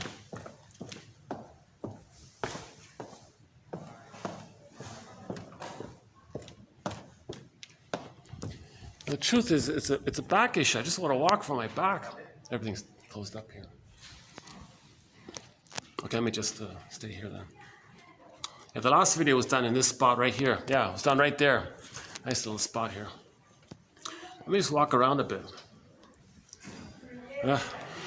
Speaking of Johnny Sarno, he's they call him the expert in back pain and all this, right? Okay, so the greed. Remember the baby had a basic need? No baby's greedy, that's ridiculous. Babies just have a basic need. But if that basic need isn't met, he becomes angrier and angrier. He ends up with the fantasy of devouring, wanting to possess the breast. So he greedily wants to devour the breast. That's the hungry wolf image that he puts onto the mother. Says the mother's a hungry wolf. Red Riding Hood example, right? So he ends up with greed. Unmet need turns into greed. Okay. So there's a problem there. How does that show in the present? Hey, stock lady, who's greedy? Or if they're just greedy in some other way, in general. So whatever thing so greed can be seen that they didn't get the positive mother, right? They didn't get the positive maternal experience. So in the present, money and material and matter can symbolize mother. And those words, material, matter, and money, and mother, are all linked in the same source root word, matar, M-A-T-E-R, I think. So in the present, material, matter, and goods and things, or whatever is seen as positive and valuable, whatever's seen as valuable, they want to possess it. But no thing the person greedily gets, they don't need it, they just want to greed, they want to get. So the act of greedily trying to possess something, the fantasy is that maybe that thing can be the good breast from the nursery. It's ridiculous. No thing you possess in the present can zoom you back to the nursery and become the good breast and provide the needed love experience. So now, because it's timeless, Infinite mourning, no time, timeless. It's insatiable, never works. You do it again and again, never works. Greed never works, because greed can never take you back to the nursery and provide the love that was needed. So now the trick with greed is that when a person does possess something, the mammalian part of the brain perceives that possession as the person having a little extra safety from it. So they get a blip of serotonin. Again, serotonin. When the mammalian part of the brain perceives that the person is safe, the mammalian part of the brain releases serotonin. That's the feel good. That's the good feeling behind the feeling of safety. You feel good, serotonin. So they get a blip of serotonin. So they feel safe in the moment. A few minutes later or whatever, dissipates. The safety's gone. Now they're stressed again. Stress, fear. By comparison. Now they feel danger. Click in dopamine. Dopamine for the chase, serotonin from the catch. So dopamine is the exciting one, the anticipation one, the go-get-it kind of thing, right? So dopamine is the pursuit one. Meaning it's like that because the belief is that when you get the thing that you're chasing, that thing's going to make you feel safe and give you the serotonin. Dopamine for the chase and then serotonin from the catch. So they're getting a blip of serotonin, and they're doing it again and again, and it can become a routine, I guess, because it worked once, you do it again, try hard. So it's insatiable. Greed is insatiable like that. Now, trauma before 18 months, there's going to be envy. Most in particular before 4 to 5 months. For example, with the Iago pattern in particular. So the envy part, envy, that's number 7 or 6, number 6, sorry, envy. Now the envy part is not going to accept anything, doesn't accept goodness. Envy means hatred of the good. So the greed wants to get something good. The envy part doesn't care about it. It's never going to accept it. Envy has no gratitude. But envy notices that the greed is destructive. Greed is destructive. Envy says, hey, greed, do your thing. I don't care about the thing you're getting. I just like that you're destroying things. Because greed wants to remove the source of envious feelings. If there's something good out there, it's going to trigger how once upon a time they needed the mother's good love. So to avoid being triggered of that, then they want to see whatever is symbolic of goodness outwardly damaged. So greed does damage. So in effect, envy says, hey, greed, do your thing. So again, envy wants to remove the source of envious feelings. Now, an abbreviation for this is that the baby can't tell the difference between, what's this one? Okay, some kind of a... Yeah, some of these ads aren't very, maybe hastily done or something. The baby can't tell the difference between, I've only got about 5 minutes left here, so let's just make this the last one for now. The baby can't tell the difference between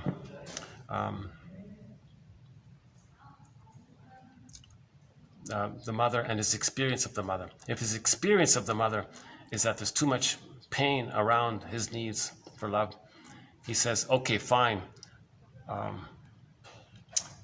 If feelings and needs equal so much pain, then I hate goodness, and they become the aggressor. So the envy breast. So to stay loyal to the envy breast, that's their experience of the breast, not a loving breast, it's an envy breast. It rejects goodness, hatred of the good. So they now hate goodness to stay loyal to the mother. That's their attachment, loyalty, and Schadenfreude, number 7. So envy, to feel safe and attached, they're going to act like the mother from the baby's perception of the mother. The baby's perception of the mother is that the mother always hated and rejected the baby's pureness and goodness and needs and feelings, all that goodness that was rejected. Identifies with the aggressor to stay loyal and connected to the shaming mother, the envier mother. They're going to hate goodness. Then they feel loyal to the mother. Now, a famous short seller went on camera a couple of months ago. As I understand it, the short selling, the plunder system is making a profit by damaging things, right? And he said the world is driven by envy. He said the pillaging and the plundering and the pollution and the breaking the biodiversity, breaking the ecology, all of this greed. And he said this is all envy, not greed. Greed is just a tool for the envy. He said the pillaging is driven by envy. This guy's a centenarian, can you believe it? And he's got billions and billions, whatever, maybe hundreds of billions, I don't know. Why? And he's still doing it, not for more money, not for more castles or more buildings. What does a 100-and-something-year-old guy need with more Ferraris if he's got 1,000 Ferraris or whatever it is, right? Doesn't make sense. He said, no, that's right. It's not about the greed. It's about seeing goodness damaged. It's troublesome to think that people in the future might have something good. They're envious of that. They don't want to see goodness, so they want to cause damage. So he says the short-selling pillaging system is driven by envy, not greed. Greed is just like a tool of the envy. Greed just serves the envy. The true driver is the envy. The real push is the envy, he said. Maybe my guess is greed is like a little engine attached to the envy, which has a much stronger engine, and both engines are running, but it's the real driver is the envy engine. Interesting that he said that, and he specifically said that. He said this pillaging and all destroying polluting the planet and all this stuff, he says nothing to do with greed. It's not about greed. Right? Because you would think a 100-year-old guy with 1,000 Ferraris, he would finally realize there's no need to collect another Ferrari or whatever it is. He's got to have that kind of sense at some point, right? He says, no, yeah, okay, fine. It's not about that. It's envy. It's not having others have something that's good. So he's envious of others having something good. So see it damaged. Greed damages. So it's about envy, right? Okay, 3 minutes left here. Okay, I'll continue this in the next time. So the next one, emotional poverty. Mother gave the baby emotional poverty. Hey, stock lady, who creates poverty? So we'll talk about that. Sanctions, boundary, okay, and so on. Oh, the new one was Schuld, S-C-H-U-L-D, in the last video. Now, 2 videos ago, we learned a new German word. In German, guilt and debt are the same, so we'll talk about that. Nonverbal, controlled opposition, and a couple of others. If you're not in your body, you're not making sense. So the solution is understand repetition compulsion. It's the point of reflection that we are repeating. That's the therapeutic turning point. We are repeating, we're not making sense. We are repeating because we lost our golden ball, our feelings were frozen up. We're repeating, so we're not making sense. Duplicity, lies, repetition compulsion, greed, envy, all this. It's not making sense. It doesn't make sense. This is an enraged infant doing all this in an adult body. It doesn't make sense. Okay, so we can play Katja Epstein's song, Diese Welt. She says, our planet, yes, it's just a speck of dust in the universe. But hey, it's our speck of dust. And besides, all of the other specks of dust are so far away. So this is our world. The song is called Diese Welt, this world. And she sings in the song. So do we want our children to enjoy the clean beaches and have a happy childhood playing on the beach? Or do we want our children to struggle with dead fish on the beach? And plastic. The fish are filled with plastic. So what do we want? So she's saying it's our world. Let's appreciate it.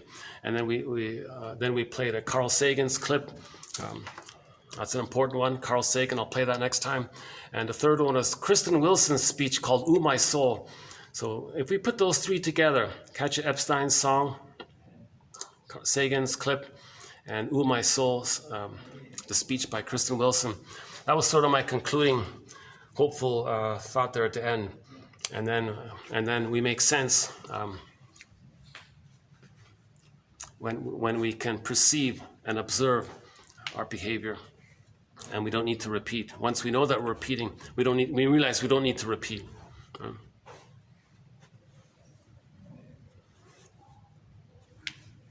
Now, somebody confessing, that's a thing called narcissistic giving.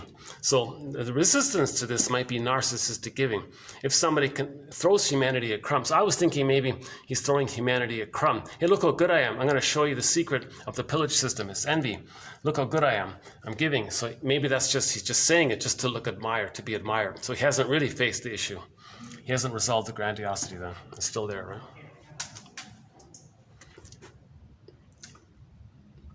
Okay, actually, they're doing their work up.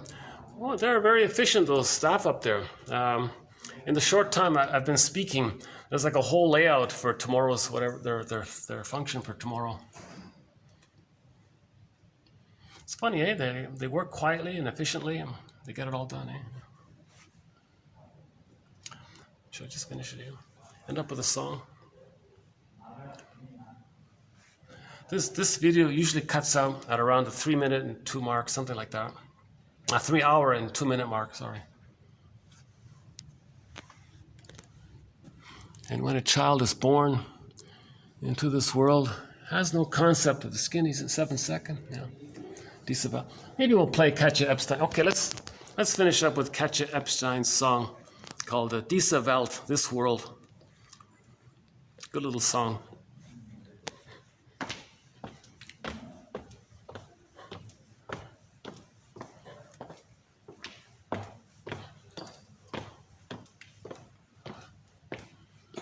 So just like these cranes are building that building, and when that building's complete, it'll house people. We want to build our consciousness, our nest, and it'll house our feelings. Just like that building will house people.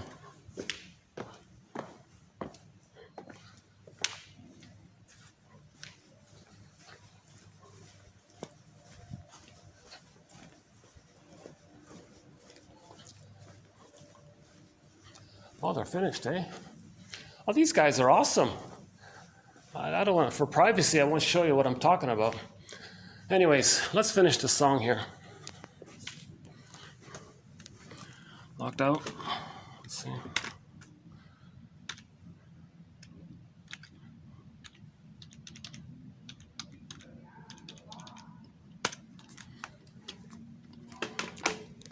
So when this video just suddenly cuts out, that'll be the end of it. So thanks very much. This has been TQ 2623. 2623. So we now have 2,623 therapy quotes. Therapy quotes. They're all in the spirit of making the unconscious